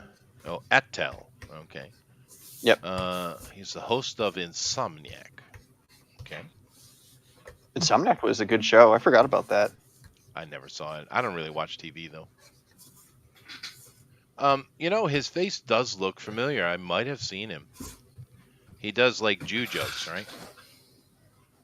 I think so. Yeah. Yeah. I think I've seen him on movies too. Let me check here. Let me go. Yeah, to this he one. does everything jokes. He's like a comedian's comedian. Yeah. I see. Yeah, no, I don't. I think I've seen him before, but and he is in some movies too. Interesting. So I've certainly seen him before. I'll have to check him out. But comedy. See, now here's a question though: which do you think is more better for the soul, comedy or music? Music. They heal two different. I think they heal two different parts of the brain. Maybe. So that sounds good. Does that mean that Weird Al Yankovic would basically cover everything? Now Weird Al Yankovic was funny though. I liked Weird Al. Yeah, But then again, Gallagher was funny. That's true. I mean, and what is he doing? He's basically the original Carrot Top. Yep. That's true. How do you like Carrot Top? He's funny. He's a good prop comedian. Yeah. See, Carrot Top's another comedian who's not afraid to bomb on stage, where he'll tell an off the cuff, like, I made this prop, and then nobody laughs, and he's like, well, I'll throw that one out. Yeah, no, he got that from Gallagher. I've seen Gallagher do that. He'll do a joke with one of his props, and no one laughs, and he literally throws it off stage. Yeah. Yeah, it's funny. I mean, I have no problem with most comedians. I'll give a shot unless they're just not funny.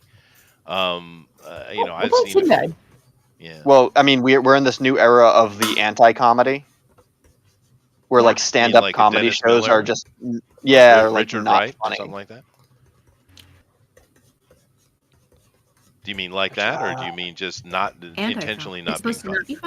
like the joke or like the stand-up special is to get applause rather than laughs, and they don't tell funny stories. They tell, but they're labeled as comedy specials. Yeah, I know that's nonsense. Yeah. Ooh, yeah, no. But one of my favorite non-funny funny guys was Richard Wright, though. He's so dry. It's so dry. It's like the freaking Sahara you mean Desert, Stephen dude. Wright? Is it Stephen Wright? Stephen Wright. Long hair. Yeah, because if you're talking about Stephen Wright, if you're talking about Stephen Wright, then absolutely, Stephen Wright's wicked funny. Yeah, it is funny, but it's not funny. Yeah, it's brilliant. Yeah, it is brilliant. He's Norm is a bit like that too. To be fair, it's dry. Right. Yeah. It's this dry delivery, and you either take it or you don't.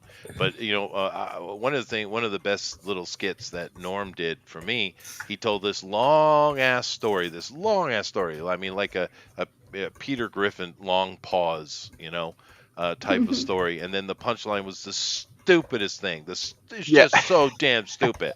But God, I laughed, dude. It's like I hated myself for laughing at it. I think I know which one you're talking about too. God, Norm Macdonald. Yeah, he is missed, man. I don't know if we have any history buffs. What do you say? I don't know if we have any history buffs in the audience. He was talking about there's a country we need to worry. Germany. I don't know if we have any history. Oh right. But, well, man, he's not wrong. Germans. Really that was a funny bit though, kind of. That was a funny bit. Well, and the one that spun off of that on his later comedy was the Hitler's dog bit, where he's just like, when you have a dog, he's like, everybody hated Hitler, but then there's Hitler's dog. Just explaining the intricacies and workings of Hitler having a dog. That dog would love Hitler. Mm-hmm. It's true, and you almost had that kind of Norm Macdonald, voice inflection in there at the end too. That was great. Thunder says off topic, but have you seen the Shogun show? The Shogun show on Hulu, Chester? Nah, I don't think I'll watch it. I have no interest.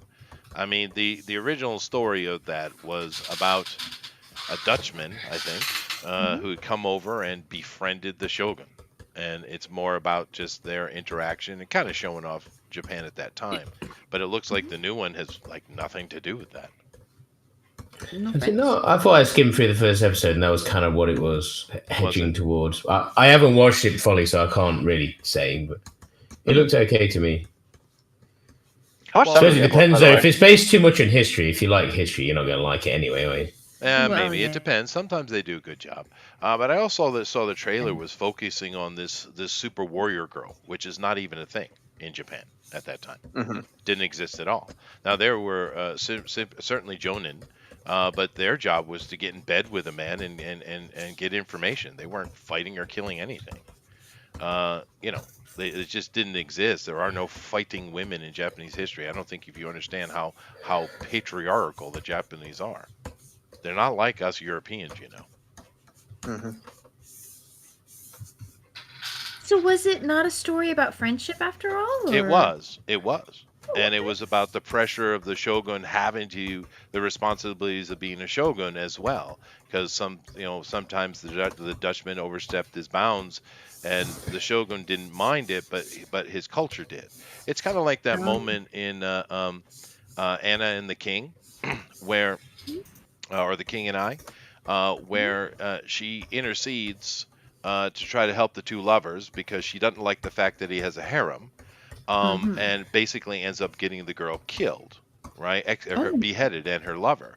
And the king was so upset with her. He says, I was well aware of it, and I was working on trying to find a way for them to be together. Because he didn't care. He was actually a good guy. But in the end, I am the king. I am not above the law. Right, is the point that he made in that. And of course, Shogun has several moments like that because it's a culture clash, right? Right.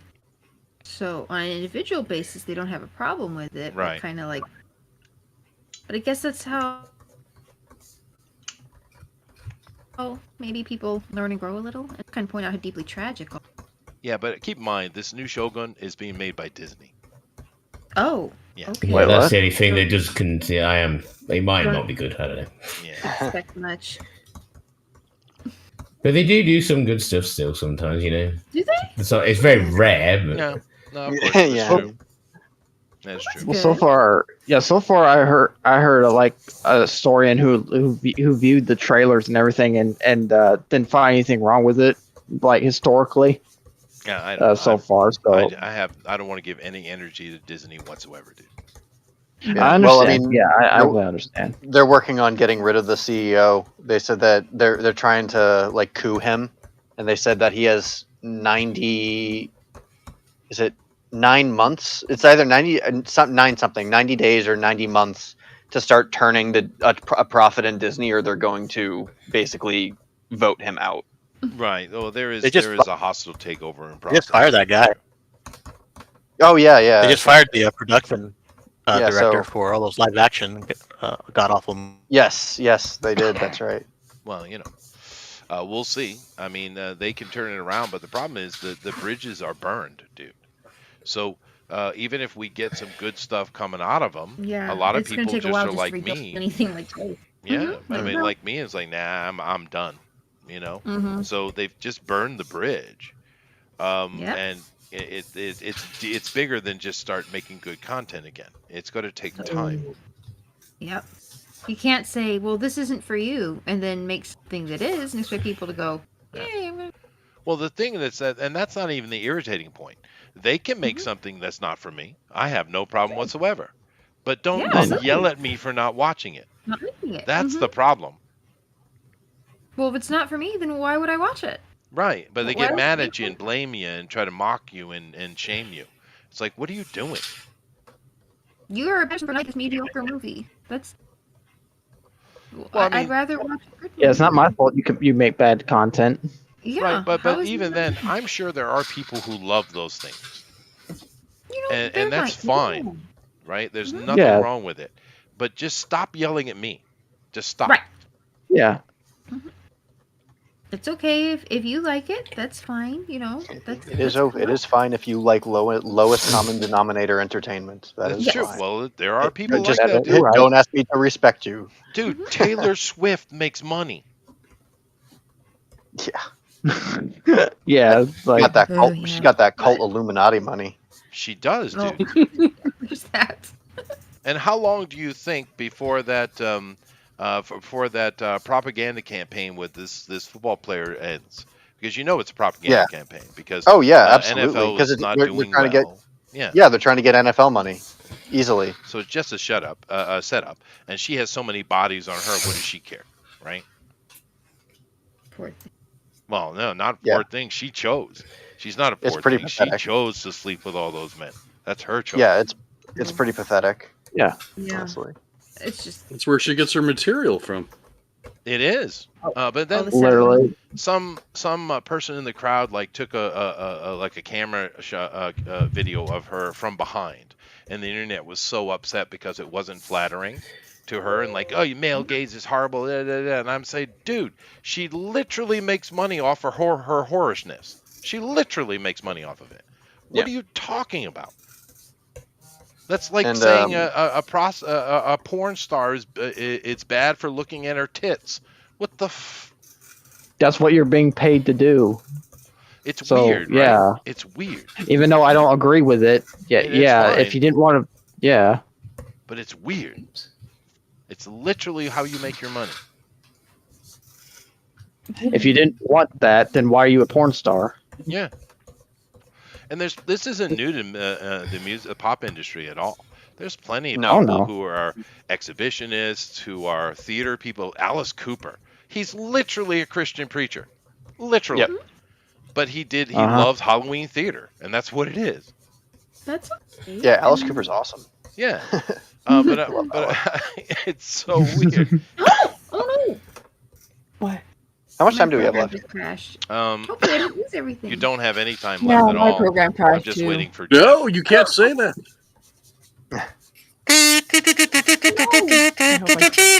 Perfect timing. Wait, we're done already. That seems quick. I thought so too. I think they shorted us some time. Oh, sorry. Yeah. It's only like 2:10. I'm pretty sure 4. I'm pretty sure we haven't been a full 2 hours. Am I wrong?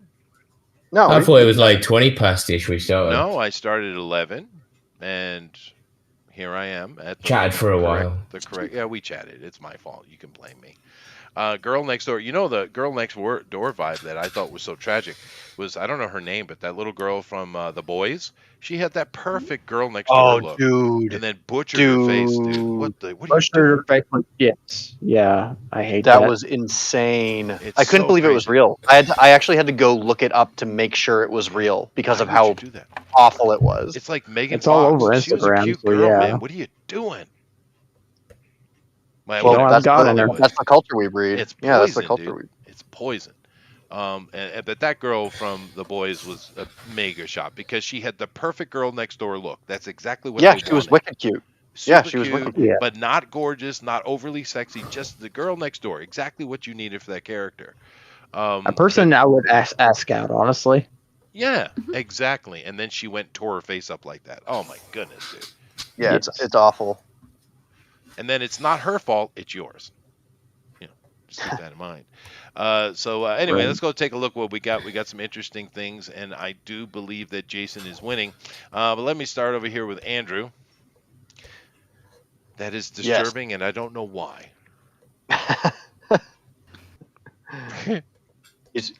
He's T-posing his dominance, man.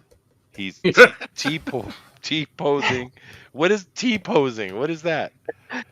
You're seeing it. He's T-posing. It's the default. It's when you model a character, it's a default pose. He's T-posing his it's an dominance. Artist word. Okay. Oh, okay. I see. I think the meme. Yeah, the meme. Okay, I can't believe I have to explain the meme, but but the meme is like when a game glitches out and characters go into right. T-pose. Sure. It's like this imposing thing that happens to you as the player in the game when a character T-poses their dominance on you. So when you I draw a get that character reference. and they're T-posing they're T-posing their dominance. So I drew Willy Wonka T-posing his dominance because candy. No, you have to pronounce that There you correctly. go. I love it. Candy. How do the British people say candy? Candy. We don't really. Candy's not the same thing over here. No. We don't. It's not. You called all sweets that. Like all of come them, on. and that's weird. We to do. me. I know that's weird, but no, I need a proper Cockney pronunciation, please. I'm nowhere near London. That's the best you'll get. Damn it. Hang on, let me see. Willy. So Wow. are candies in England like specifically hard candies? No, it's just we don't call them candy. I found this. Oh shoot, where is it? Okay. Oh man, I think I have to look it up on my phone. But I found. I just wanted to do the actual Willy Wonka description that he was in the book. Mm-hmm. Here's what I found. This little PDF here that said it could be described as highly unique. He wears a black top hat teamed with a tailcoat which is made of luxurious plum-colored velvet. His trousers are bottle green color, and his gloves he wears are a pearly gray. Covering his chin is a small, neat goatee. He is one of a kind. There you go. It's interesting. So, yeah. So, and then mixed with Quentin's actual illustration of him. I kind of use that as a reference. So, Neither movie gives him a goatee, if you've noticed. yeah, or purple or plum suit. He's no wonder why they made that he, choice. No, he had a plum he was- jacket on. Yeah, he was plum in Charlie and the Chocolate Factory. That's true. But, but yeah, he should have had the goatee, and he also had gray hair. So it was because he's getting older. So. Well, that's true, and they didn't portray. Also that like at all. Gene Wilder's, though. Makes sense. Yeah. Oh yeah, Gene Wilder's the goat. No, he Oh, is. yeah. I mean, and that's the thing that we see mistakes with a lot of people. Why remake Willy Wonka at all? Gene owned that. Yeah. He is eternally that. You're rowing uphill with that He type of refused thinking. to watch it. He refused to watch the Johnny Depp version of the movie. As much as he respects Johnny Depp, he said he thought the movie was awful. Yeah, and a lot of us agreed. A lot of us agreed. It's just that we see so many of these reboots, and instead of doing something that didn't really work, but it was a good idea, they're taking classics. And it's like, man, that is hard. That is hard. It's so hard. The only one I've seen recently of a reboot, a remake, that looks even slightly interesting to me is Roadhouse. Yeah, that looks funny. Yeah. But that's good. It's not Patrick Swayze. That's the trouble. It's not. You're right. It doesn't have Patrick, which is a big problem. But you know what else it doesn't have? Sam Elliott. Oh yeah, that's true. I forgot he was in it. Yeah. And that's like mega icon. Just the guy standing there and one just sigh.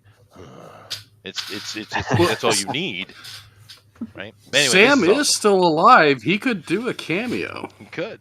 But I mean, it just looking at the trailer, it's like, wow, it looked fun. I don't know.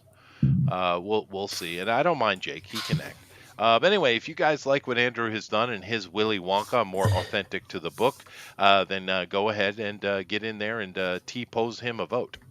There you go. There you go. Alrighty. Let me come over here and take a look at what Amy is doing.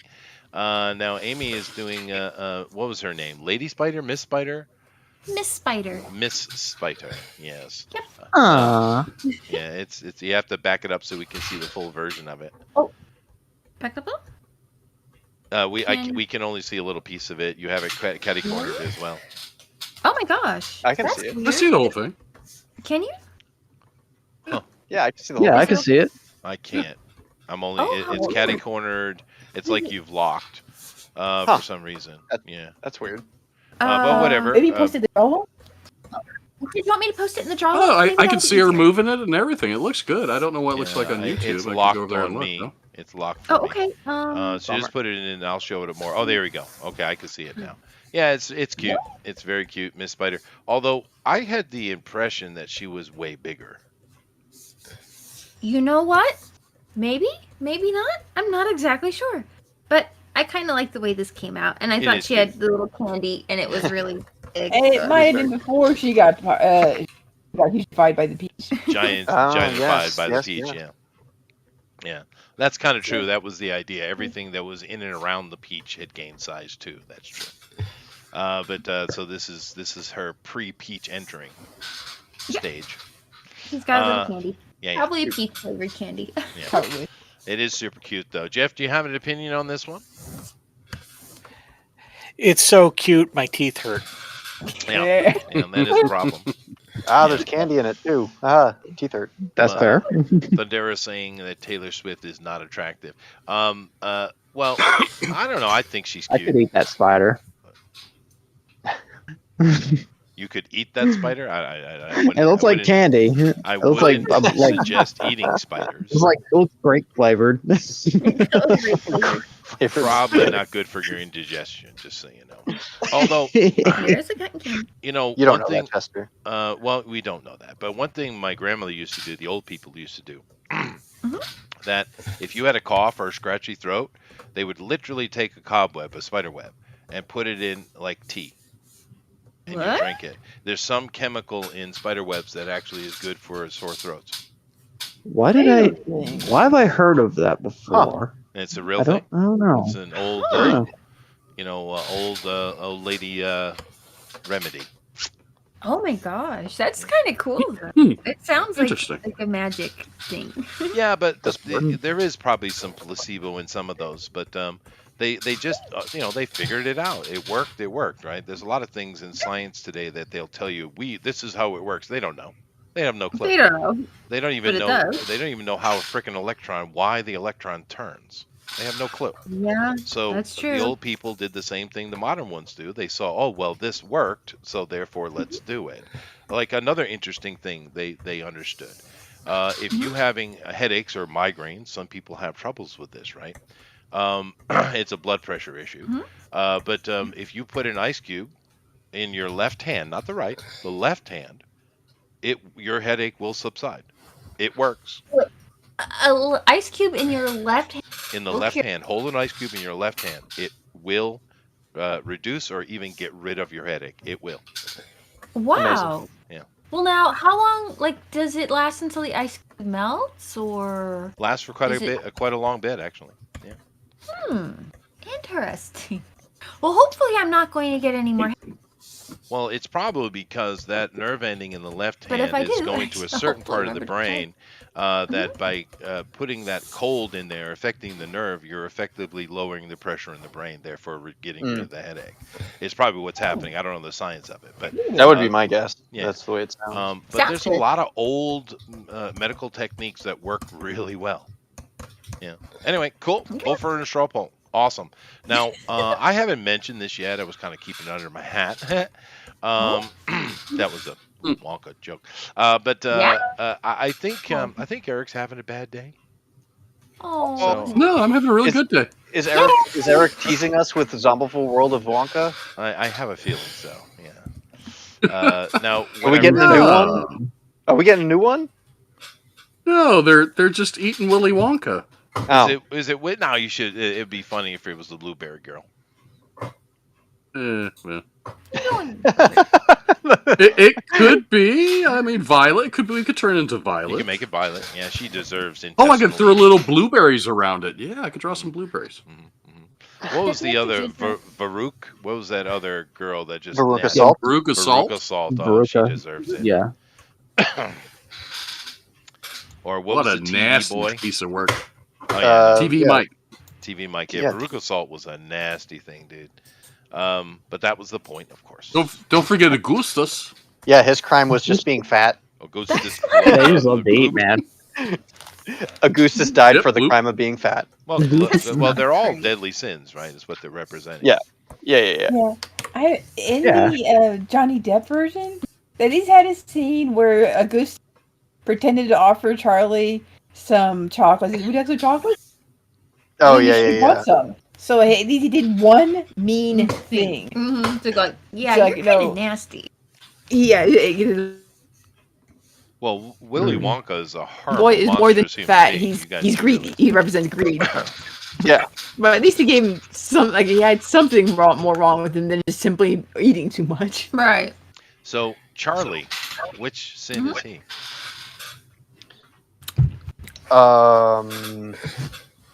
Oh, man. I say, I my guess opinion. Yeah, go ahead. Would he'd be avarice, right? Or No. envy? No, I don't think so. I would say he's lust. Oh, interesting. Yeah, representing lust. Wow. Because he desire. lusted after the fizzy lifting drinks? Well, more so the ticket itself. The ticket, man. Grandpa Joe is Sloth, that lazy son of a bitch. No, seriously, he is. You're right. He's the antagonist here. 100%. He's the one that got Charlie into trouble. He's a isn't real bad guy. He is, Yeah. but What a lazy bastard. But Charlie also had virtue, and that's why in the end Charlie was chosen. Of course, the argument is that Charlie was the chosen one from the beginning, and of course it's like, well, you're being stupid. The writer obviously made that decision before he wrote the book. Mhm. That's why it's Charlie in trouble. Over analyzing stuff. You're only allowed to the title- overanalyze religious books. The title does kind of spoil the ending of A the little, book, which is kind a of touch, A little. right? It Anyway, would be this is funny pretty if good. the point might be. Jeff, Like do the you man who caught appreciate Liberty the Valve. intestinal eating of the Oompas? Yes, we're getting Zombiful World Dude, World of Willy Wonka coming this Eric, summer. you really need to get out, dude. Yeah, I think so. I agree Just with that. saying. Well, I actually, okay, so I work remote most of the week except Tuesdays and Fridays, so I'll be out of the house tomorrow. Oh, nice. See my drawing? That's his reaction towards what you just drew. What's that? Yeah, no, right. I'm getting to it because yours is great, Jason. Let's get over here and take a look at what Melissa is doing here. Now, This requires a little explanation, I'm afraid. I would say so. What? Yeah. Right before the buzzer went, my program crashed and just deleted my Peach animation. Oh. So I didn't want to show absolutely Yeah. nothing. It So crashed this again. actually my yeah. I Yeah, know. that sucks. It's just the time with those old things and the heat building up. But it is interesting. I have a satyr chasing a Roman. Yeah, technically, it's it was based on a storytelling slash John Quartered show we did with Mike yesterday, and the story was, I think it was about Nicolas Cage. This is like this general or something, and he's it was stupid. But fun. So basically, he was being chased by well, like Nicolas Cage.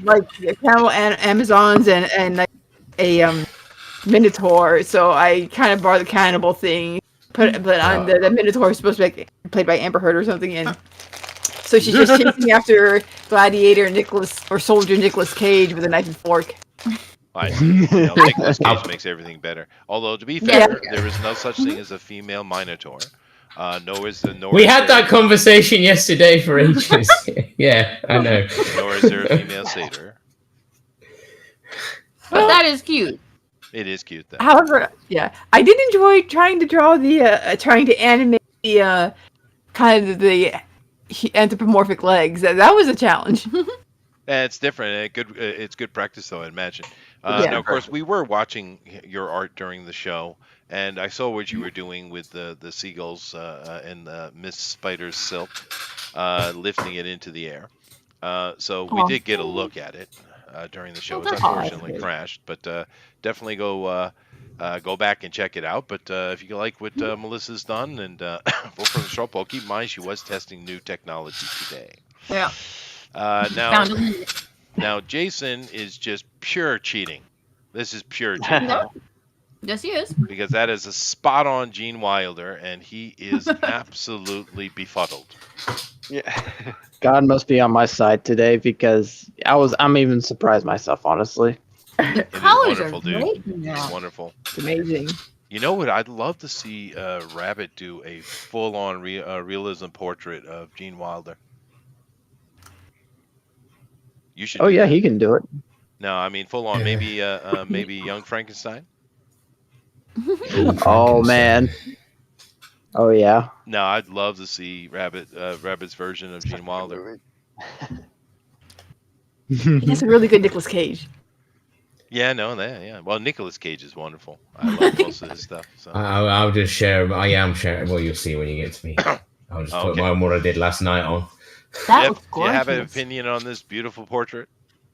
Yeah, that's up there with Gary Shipman's. Gary Shipman did a Gene Wilder for his his sketchbook, and that's like way up there. In fact, that might even be better. Yeah, this is great. Wow, I can even feel the satinness of the bow. Yes. Yeah. You outdid yourself, dude. It's really good. Yeah. Wow. Claps for Jason. Thank you. Mr. Motion, by the way. Cool. Vote for him in the straw poll. Let's go over here to Rabbit, see what he got up to. Okay, that's fine. Yeah, that's my the boy. thing from yesterday. Nicolas Cage is a centurion. Perfect. Well, yeah, he's wearing the armor from what do you call it? Jason and the Argonauts. Oh, fair. Okay. Anyways, I don't know. Anyway, that's what I've done today. Oh, that's wow. beautiful. Well, that's pretty cool. Nice. Yeah, and it's very faithful to the giant as well. It's amazing.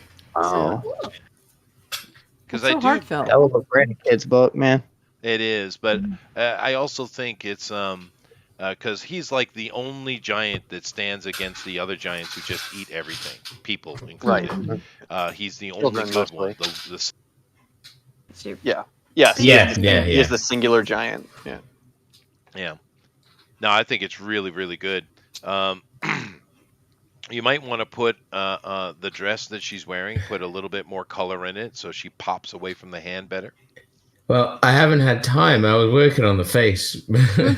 Oh, okay. Yeah, of the giant. Yeah, I did the hands just like roughed in. Yeah, so. Right. Yeah. It looks wonderful though. Yeah, it's really, really good. Jeff. Fantastic. Yeah.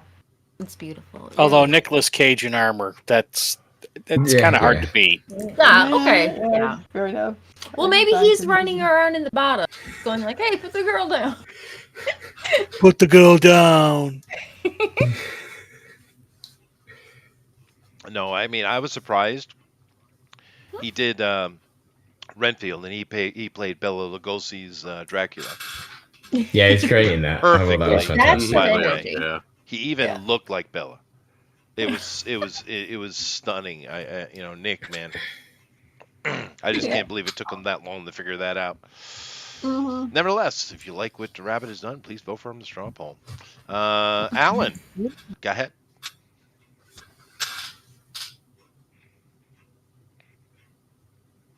Okay.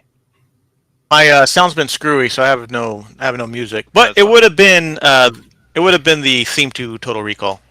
Oh yeah, of course. Yeah. That's fine.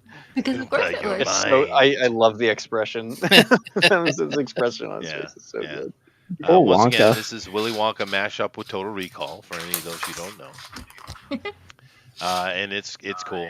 It's very, very funny. Yeah, excellent. What do you think, Jeff?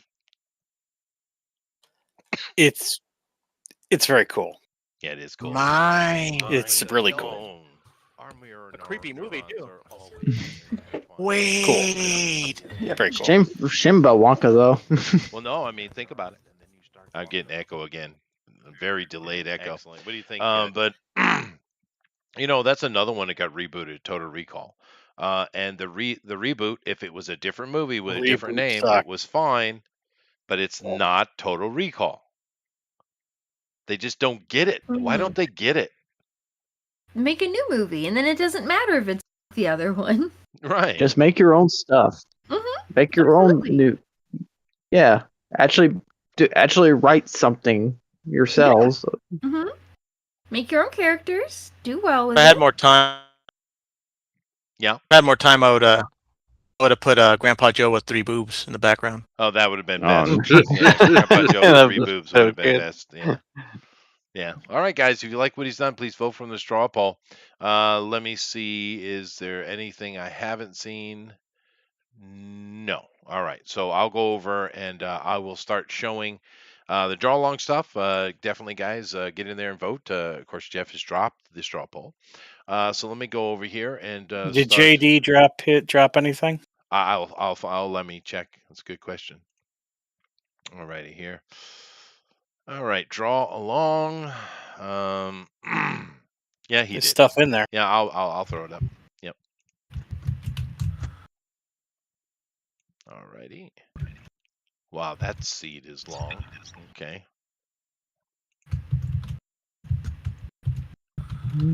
All right, here is JD piece. See if I can read that. Help! These things are dumping me. He the choi let cholet. I think it's supposed to be chocolate. Curse you, Wonka! I'll murder you, demon. I'll have my revenge on all you pieces of crap shoots. You make more enemies, as in chocolate. Make them a geneticist. What? All right. How are you not following this? How are you not following this? I don't know. You just summoned 7 demons. Just more than you know, my little N-word friend. What? What? He's being racist.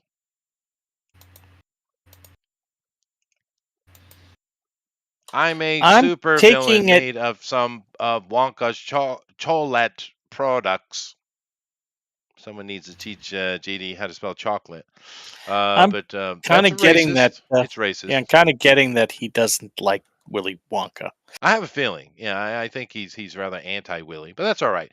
Is he on the straw poll?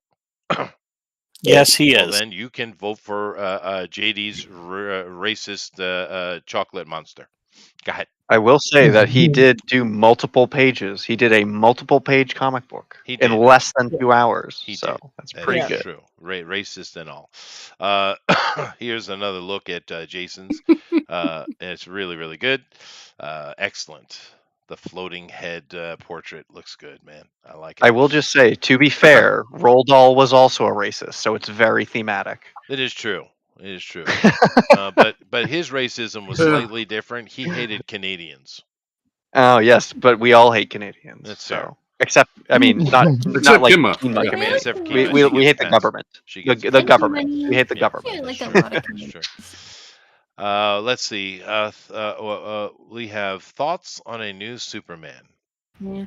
Maybe. Waiting for Yeah. Ooh, what do we have here? A bunch of frogs in hibernation. Yeah, those are. Oh, can someone explain this to me? Yes, they're frogs in hibernation. Maybe you should leave them be. Yeah. Let's see here. Don't overpay online again. I won't. All right. Yeah, that's important. Yeah. My husband hasn't touched me in half a year. I found it in his car. Huh?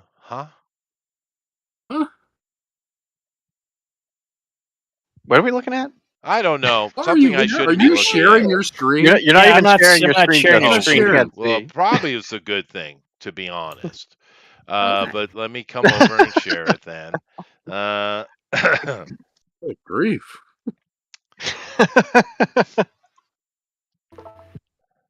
Those couple first ones, you don't want to see them anyway. They're not good. It's bad. No. Okay. Yeah, I don't know. Stop it, lady. Yeah, well, I saw this on the internet the other day. People are all upset. I'm like, they're just a bunch of girls dancing. Why am I supposed to be upset at this? Are Yeah, they not even very good this pool for kid each other? doesn't think so. They're just a bunch of dancing girls. I don't know what the deal was. They look like they're Looks having like they're fun. just having Yeah, I don't know. But I've been banned from Equinox for life. It's probably good for you, James. fun. There you go. Yeah. Ooh, oil. Dude, don't do that. What are you doing? What are you, a moron? Where do these people come from? What? Oh no! You don't do that. Idiot. What? All right. Oh, Well, that's heavens. going to cost you money. And you get to see butt crack. See, I don't know why I don't get any cute animals anymore. I like the cute animals. The Although cute that's animals kind are of cool. good. That is kind of cool. Yeah, okay, Yeah, that is real actually. life lightsaber. That's all. Yeah, it's really cool. That's really cool. That's Yeah, cool. good for you. That works. Of course, the pack you would have to carry to make it do that, and a little bit over the top. But if you know Star Wars lore and you're a proper nerd, you know that's how the lightsaber was originally. They actually wore a pack, and it was connected Really? to it. Yes. And it Huh. actually Freaking works. why it Okay, works. you look at this. He's got a giant pack on. All right, dude. You get plus 2,000 nerd points, sir. Yeah. Yeah. Yeah. No. Well, I mean, I guess it kind of depends. The sword's only going to have a certain range from the person wielding it, so it shouldn't matter if it's on a tether. No. I mean, it's cool. It's cool what he did, but I'm Yeah. just saying, in the actual lore, the setup he has with the backpack here is actually what the lightsaber was in ancient Star Wars time, right? Oh. Yeah. Let's see here. I'm still looking for cute animal stuff. All right, that's kind of cool. Yeah. Yeah, good for him, dude. Yeah. War veteran, probably. Yeah. Oh. Him. Cool. Okay. Pots. Lots of them. That's Pots? What? Oh, yeah. He's just making repairs. Cool. Should we talk about this? I'll talk about this on Monday. We I already think. did talk about it. On Sunday. Yeah, but I mean, it's like I do like the Skarsgårds. They are good actors, but it's like you know, because they were saying, well, Brandon Lee's Crow didn't look exactly like the original. Well, yeah, it kind of did actually. It was kind of right on spot of the comic book, actually. I don't know what you're talking about. This one might not be Eric Draven. There is another story that came out in '97, a Crow story that the guy was tatted up almost like that. Well, maybe they're doing another one. That's fair. That's fair. Because they haven't announced if it is Eric Draven or not. Well, technically, with the Crow, it could be anyone. It's kind of like Ghost Rider, right? Right. It shouldn't be a remake if they do it right. No, although that's a good they have point. to have good music because that's what made the other one so good, not just the story and everything. They but cannot the music was match amazing the in that. soundtrack of the original. Maybe not. No, I don't yeah. think so. But the thing with this, though, is he is a good actor, though, man. He is straight up. So, I don't know. That's good. But Eric might have a good point, because it's true. Anybody could be a crow. It's simply a spirit of vengeance. Dude, don't play with guns if you don't know what you're doing. Okay. Yeah, absolutely. I'm not getting any fun stuff here. No. What did he say? Oh, mad rats. Oh. I don't even want to look at it. Oh, that's funny. Okay, there we go. Yeah. Count That's funny. Dankula is a baby. Perfect. There we go. Okay, it's not a baby. That's at least in the neighborhood of cute. Yeah, that's cute-ish. We'll go with Count Dankula as a baby. Okay.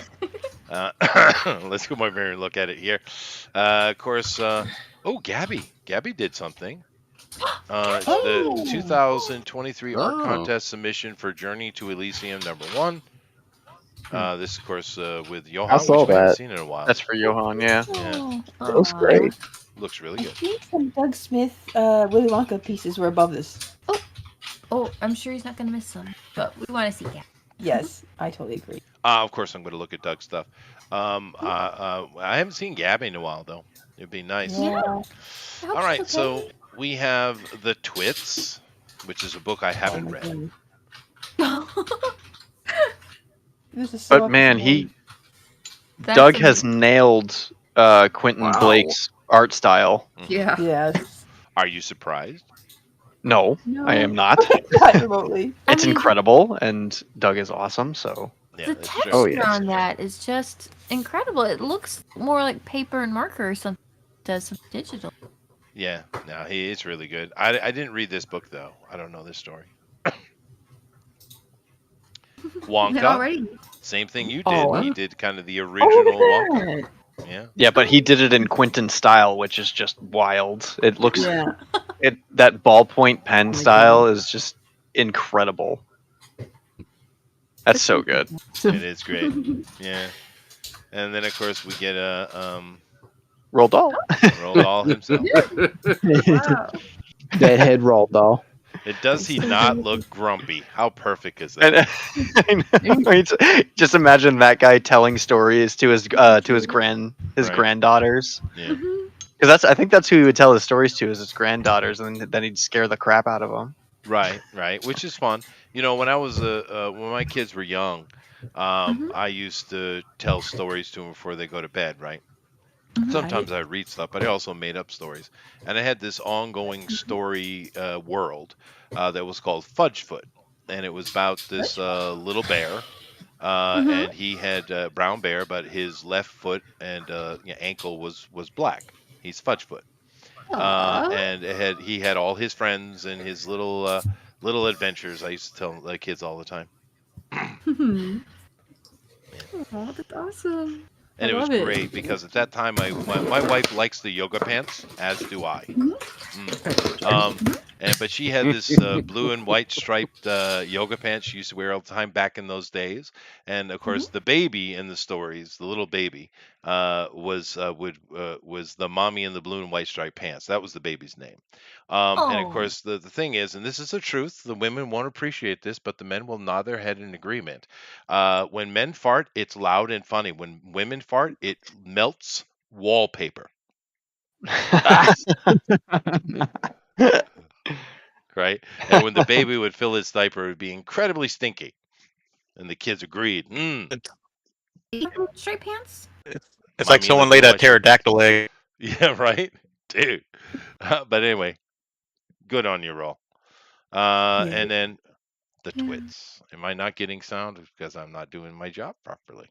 I hear a little. You guys might, but I'm Oh, not that's doing it fine. properly. Here, I'll fix it.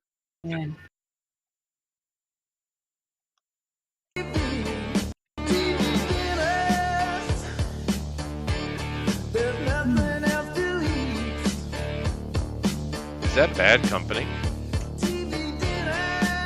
TV. No, that's ZZ Top. ZZ Top? It is ZZ Top, you're right. TV dinners. Nothing else to eat. No, TV dinners? TV dinners. They really can't be beat. Well, actually, they can. He really likes TV dinners. I guess they do. And of course, talk about this plate of worms the twits are eating. Very good. Thank you, Doug. We always appreciate your stuff. But of course, what we really want is Doug on the show. Yes. That'd be great. But It we would be really do great. appreciate you always coming. Yeah. Well, anyway, this let me is- go over here and why is I this? forgot to vote. That's not correct. What's going on here with my page? Am I still displaying? Yeah, I am. I. It's weird. No, I got it back. I got displaying it back. Twitter. No, I'm displaying. I'm talking about YouTube. Let me go ahead and grab this straw poll here and vote myself. Okay. Here we are. So, who won the Drawn and Quartered Ultimate Edition Roland Dahl competition? All right, well, I got myself a few choices here. I got 8 in particular, and I need to rank them in level of bestness, which I'm capable of doing. I do judge test papers all the time. So you're good at that. I am. Papers. I can make quick decisions. All right. And break hearts. It's wonderful. Aww. So my choices are this. Andrew, Big Furry Giant, Fleming. I like it. BFG. It works. Good job. 10 points for Jeff. Yeah, Jeff. Yeah. You can't get away from that furry thing, can you, though, Andrew? I can't. You can't. It'll follow me till I die. Embrace it. And just embrace it. Someday I'll go to Anthrocon and make $1 million off of it. You'll see. Hey, dude, those bronies are a real thing, man. Don't I know it? Yeah, no, absolutely. I also have Amy, a nicer Miss Trunchbull, Lester. Fair enough. Much nicer, I'd say. Yeah. Melissa, Matilda Wormwood's older, less precocious sister, Lester. Well, that was a mouthful. Precocious. And now this is an interesting thing. When I'm teaching Japanese people English here with adults, for some reason Japan's a weird place. Most of their English textbooks, which they use to teach Japanese, are actually probably written in the 19th century. So they have a lot of words that we no longer use regularly, and it is interesting to try to sit in front of a class of middle-aged Japanese women and explain to them what a precocious girl means. Yeah. I have another choice. I could go with Eric Oompa Loompa Gigolo Hawkins. I like that one. That's good. Oh, that's pretty good. I like that one. We got one doomed James Henry Trotter's surfing cousin rabbit. Fair enough. Who is James Henry Trotters? I forget the exact character, or I forget the exact book. It's just James and the Giant Peach. That's the main character. James. That is full name. I didn't know that. I just Yes, James. Yeah. And the Giant Peach. But fair enough. Yeah, that is his full name. And he is the surfer cousin. Very enough. We have Alan Augustus Gloop's personal chef Alonzo. Whew, that's a busy job there, Alan. Oh yeah. That is a lot. Busy job. I also have Mr. Everlasting Gobstopper, Addict Motion. You are addicted. Yes, I can't stop. I can't stop sucking these things. It's just. It has been said so. Yes. It has been said so. Yeah, that's true. JD Bojangles Muggle Womps Posse, the comic otaku. What? Muggle Womps Posse. Very good. Good job, Jeff. Muggle Wumps are from the Twit. Oh, neat. Well, there you go. I didn't read that one. But what am I going to do here? Well, the Everlasting Gobstopper Addict certainly is number 1. Fair enough. Yeah, that's amazing. Let's see here. Rabbit's going to be up here somewhere. So is Andrew. Maybe like that. Eric's. Okay.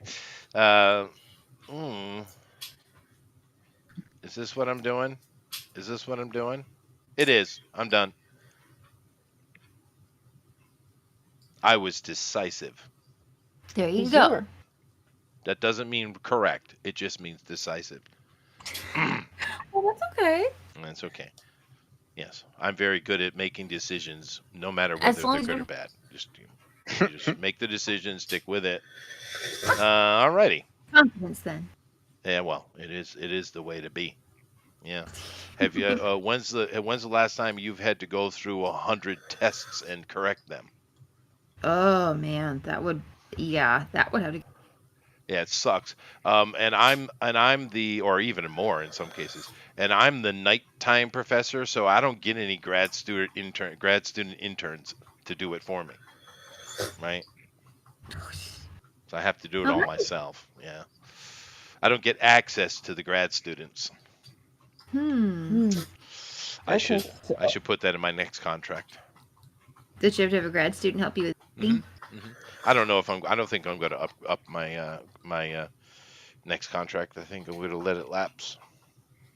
Well, I want to retire, Andrew.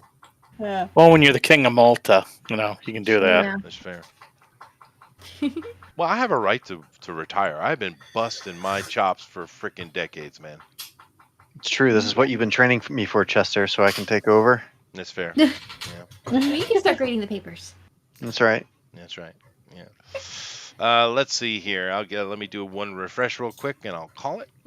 But I do appreciate everybody coming in. Roald Dahl was a great choice. There's some really good characters there. And before, I'll give it another minute here, before I announce our winners and thank everybody, would you guys like to tell me what we're doing next week? Oh. I did mention that traditionally this is cute off time. Oh, is it? Oh, is it? Oh, you mentioned that yesterday. Yeah, he did mention that. Oh, it's cute off season again. Oh boy. All right, Drew, my cute stuff tonight. Is this year 3? Yeah. Yes. Yeah. Would be, year 3. The 3rd annual cute off. Next week. Insane. All right, we can do the cute off. I don't know that you're capable of doing a cute off, Eric. Well, I put you've the seen challenge me down. eat it, watch him call it. Alpha Pro says I should retire and play saxophone in nightclubs. I already do that. Yeah, but do it while retired. Well, might as well. I don't make any damn money on it. Well, when I was younger, I was a real professional working with studios, and I made money. I don't make any money now. You make any kind of real money, Rabbit?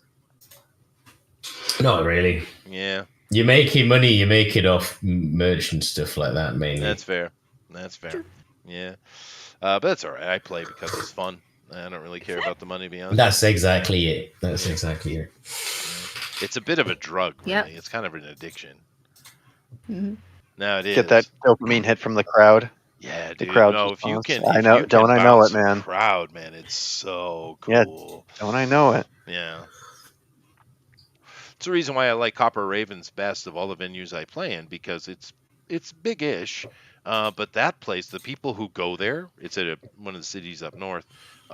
They just have fun, and if you can actually do your job and be entertaining, they're just so into it, and the whole crowd's jumping and dancing and having a great old time. It's wonderful. Hey. Yeah. Have you ever done a show? What was that? I was just asking Andrew if he'd ever done a show.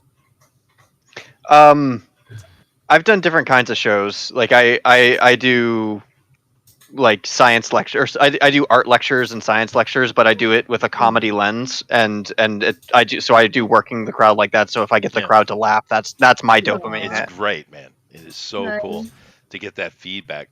It took me years to figure out how to move the Japanese crowd, because they're different animals. No, it did. It took me a while to figure out how to do it, because in America I already knew how, right? But over here I had to learn a whole new set of skills to be able to do it correctly. But like I said, it's all in fun anyway. But nevertheless, let's go ahead and say thank you to JD, Melissa, Amy, Alan, of course, Jason, Mr. Motion. We have Eric, as well as One Doom Rabbit, who is James of the Giant Peaches surfing cousin. But of course, the furriest of all the winners that we have, of course, is Andrew Fleming. And fair enough. Wow, Very good. amazing! Claps for everybody. Thank you. Hey, somebody Now, I know everyone here has won at one time or another, but how many wins have you picked up here, Andrew? Like in total of my career at here, or just recently? No, total. In total, probably like this would probably be my third. I haven't won this, and this is 2 in a row. So I haven't won this much since we started going over to ranked voting. So you're on a roll. I guess so. I And guess. of Yeah. course, your biggest fan ever, Amy Thundero, says you were robbed. Okay. Oh, well, I mean, Thunder also said that Amy was robbed last week too. He always says that. He's her biggest fan. Oh, I appreciate you, Thundero. I'm glad you enjoyed the Which is good. picture. You need a fan. Yeah, You do. absolutely. You do. Me personally, I beware of Amy because she constantly wants to give me diabetes. Yeah, we'll have to see what happens with the queued off next week with the ranked voting. That'll be interesting. It will be. It will be. Yeah, that's true. But we are doing a queued off next week, which is certainly in Amy's wheelhouse. So watch out. That's all I got to say. So everybody better bring their game in that regard. I'm kind of curious what Alan's going to do because, that should be interesting. Yeah. Baby seals, maybe, Alan. Baby seals. Baby seals, and maybe. And no clubs. Yeah, I was gonna say no clubs. No clubs. Yeah. Thundero says the diabetes is worth it. I don't know about that. But nevertheless, thank you guys all for coming in. It was awesome. It was a lot of fun to see these characters come to life, as always. And Jeff is starting to drop links, so I need to start doing my job. So we'll start at the top as we always do, which is Andrew. You always get to start. You're lucky.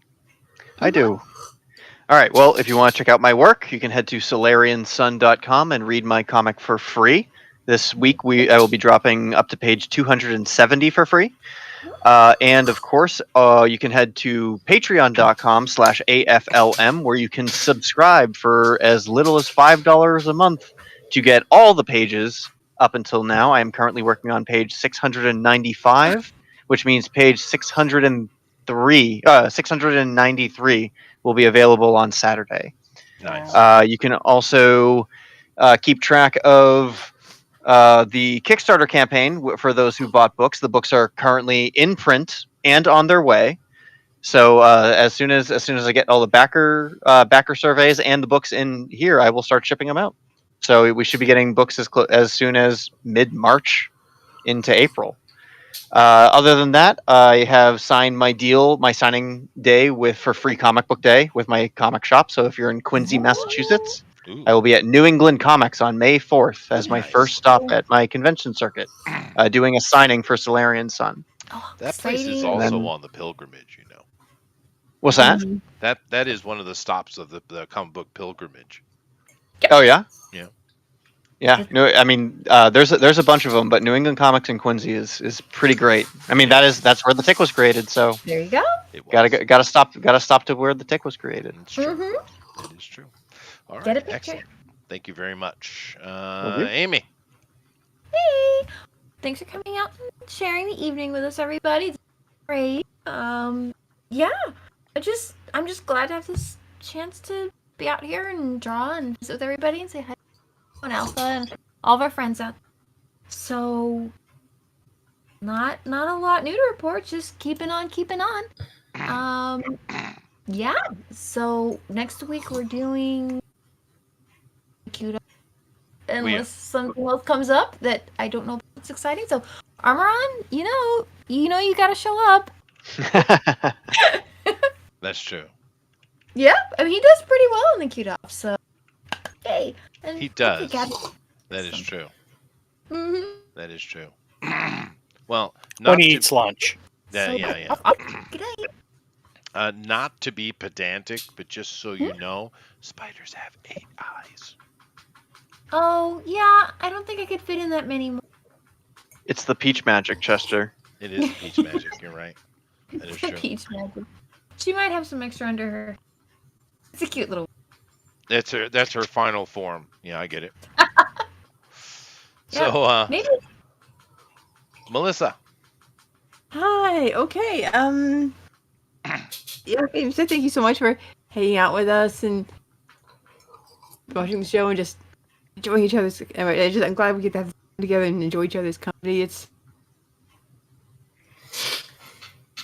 I'm working on the dialogue system for Artisan, and I'm going to get a handle on how to use this animator.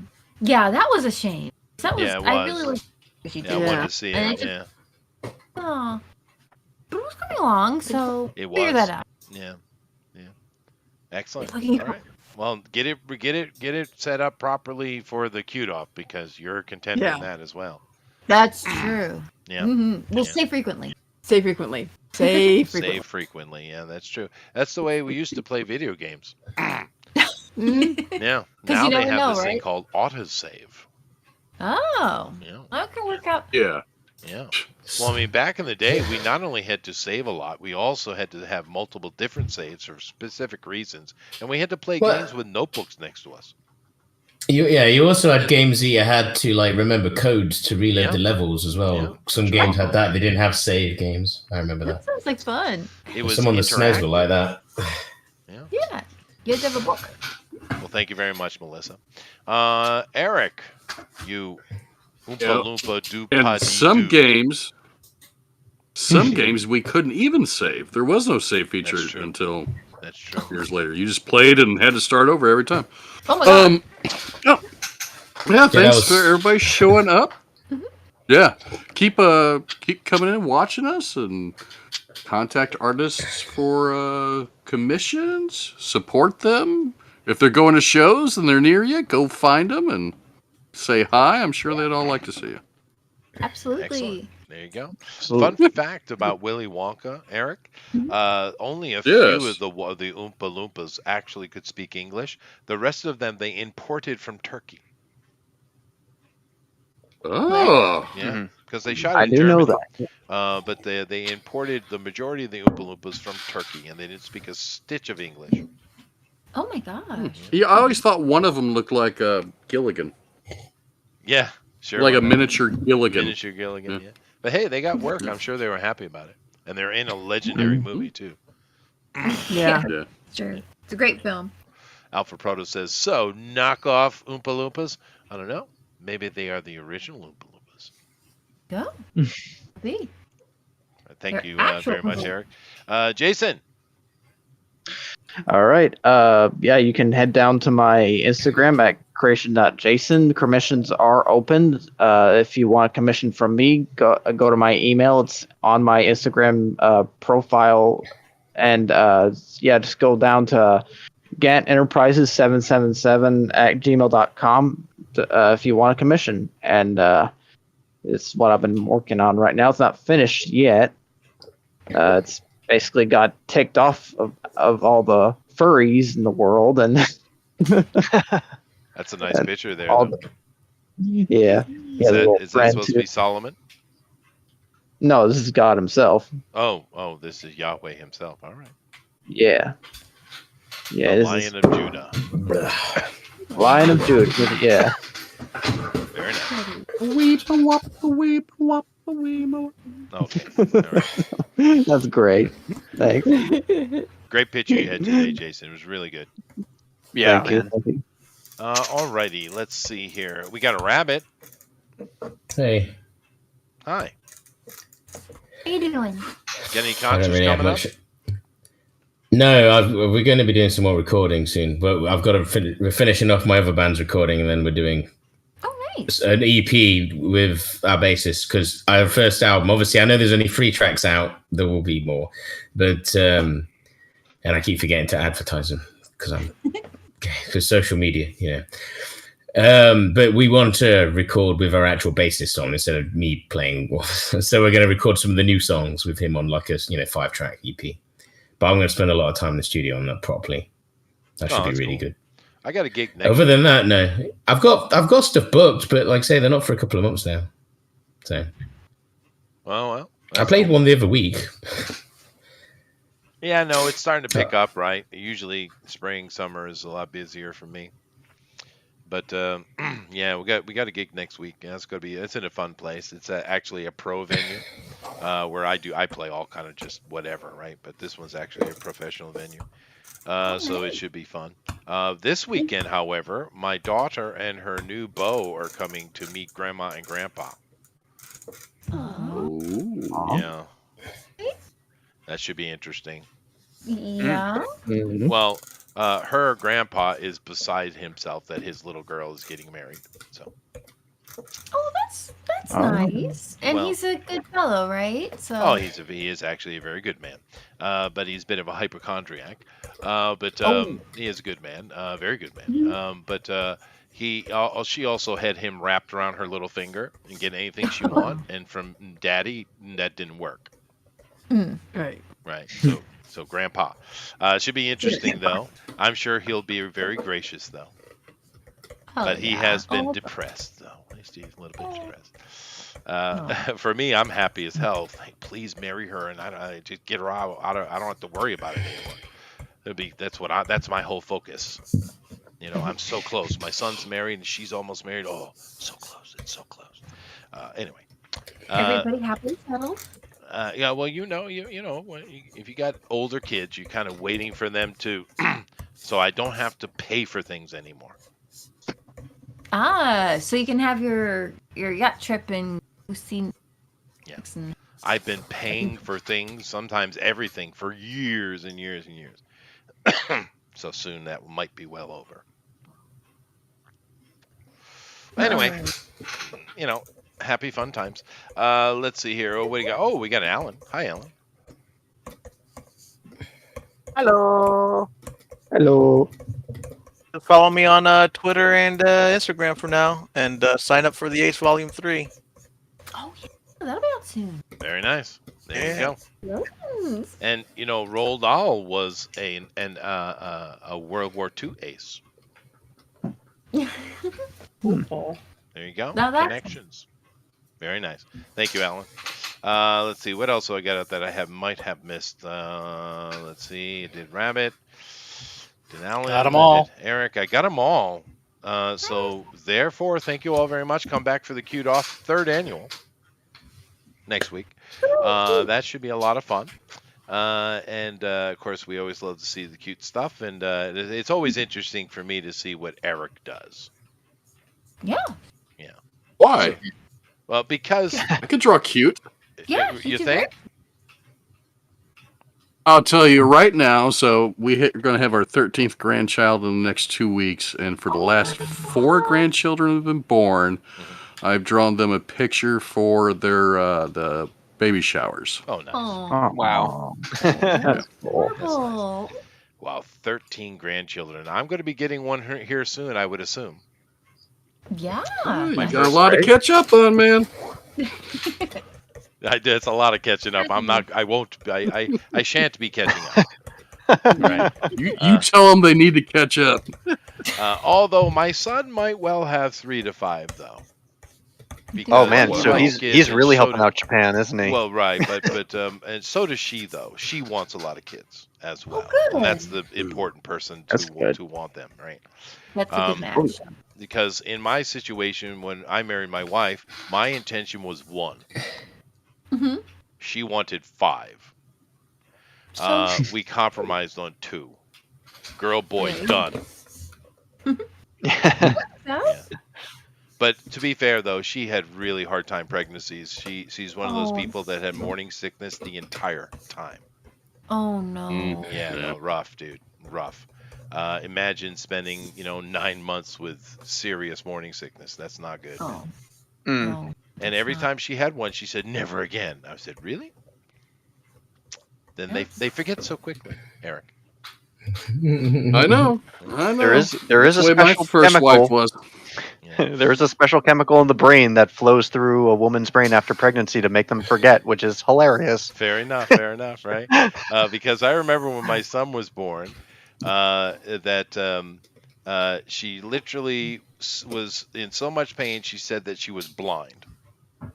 Oh. Mhm. And then Wow. within like a month, she was talking about having another baby. I was like, goodness. All right. She really Anyway. loves her baby. Well, yeah, she's a good woman. So thank you all very much. We'll see you next week for the Queued Off. And Jeff, take us out of here, man. I will be at the Midland Mall Comic Con tomorrow, or no, Saturday and Sunday. Oh heck yeah! So, yeah, if you're in and around, stop by and buy a book, or have me sign a book or whatever. Excellent. And I also have a new trailer out for my next book that's also in the chat. Super excited. Buy my books and namaste. Namaste. That is good. Namaste. Very, very nice. Well, we'll check you out, guys, next week. Later. Bye. Later. Yeah. Bye bye. Have a great weekend.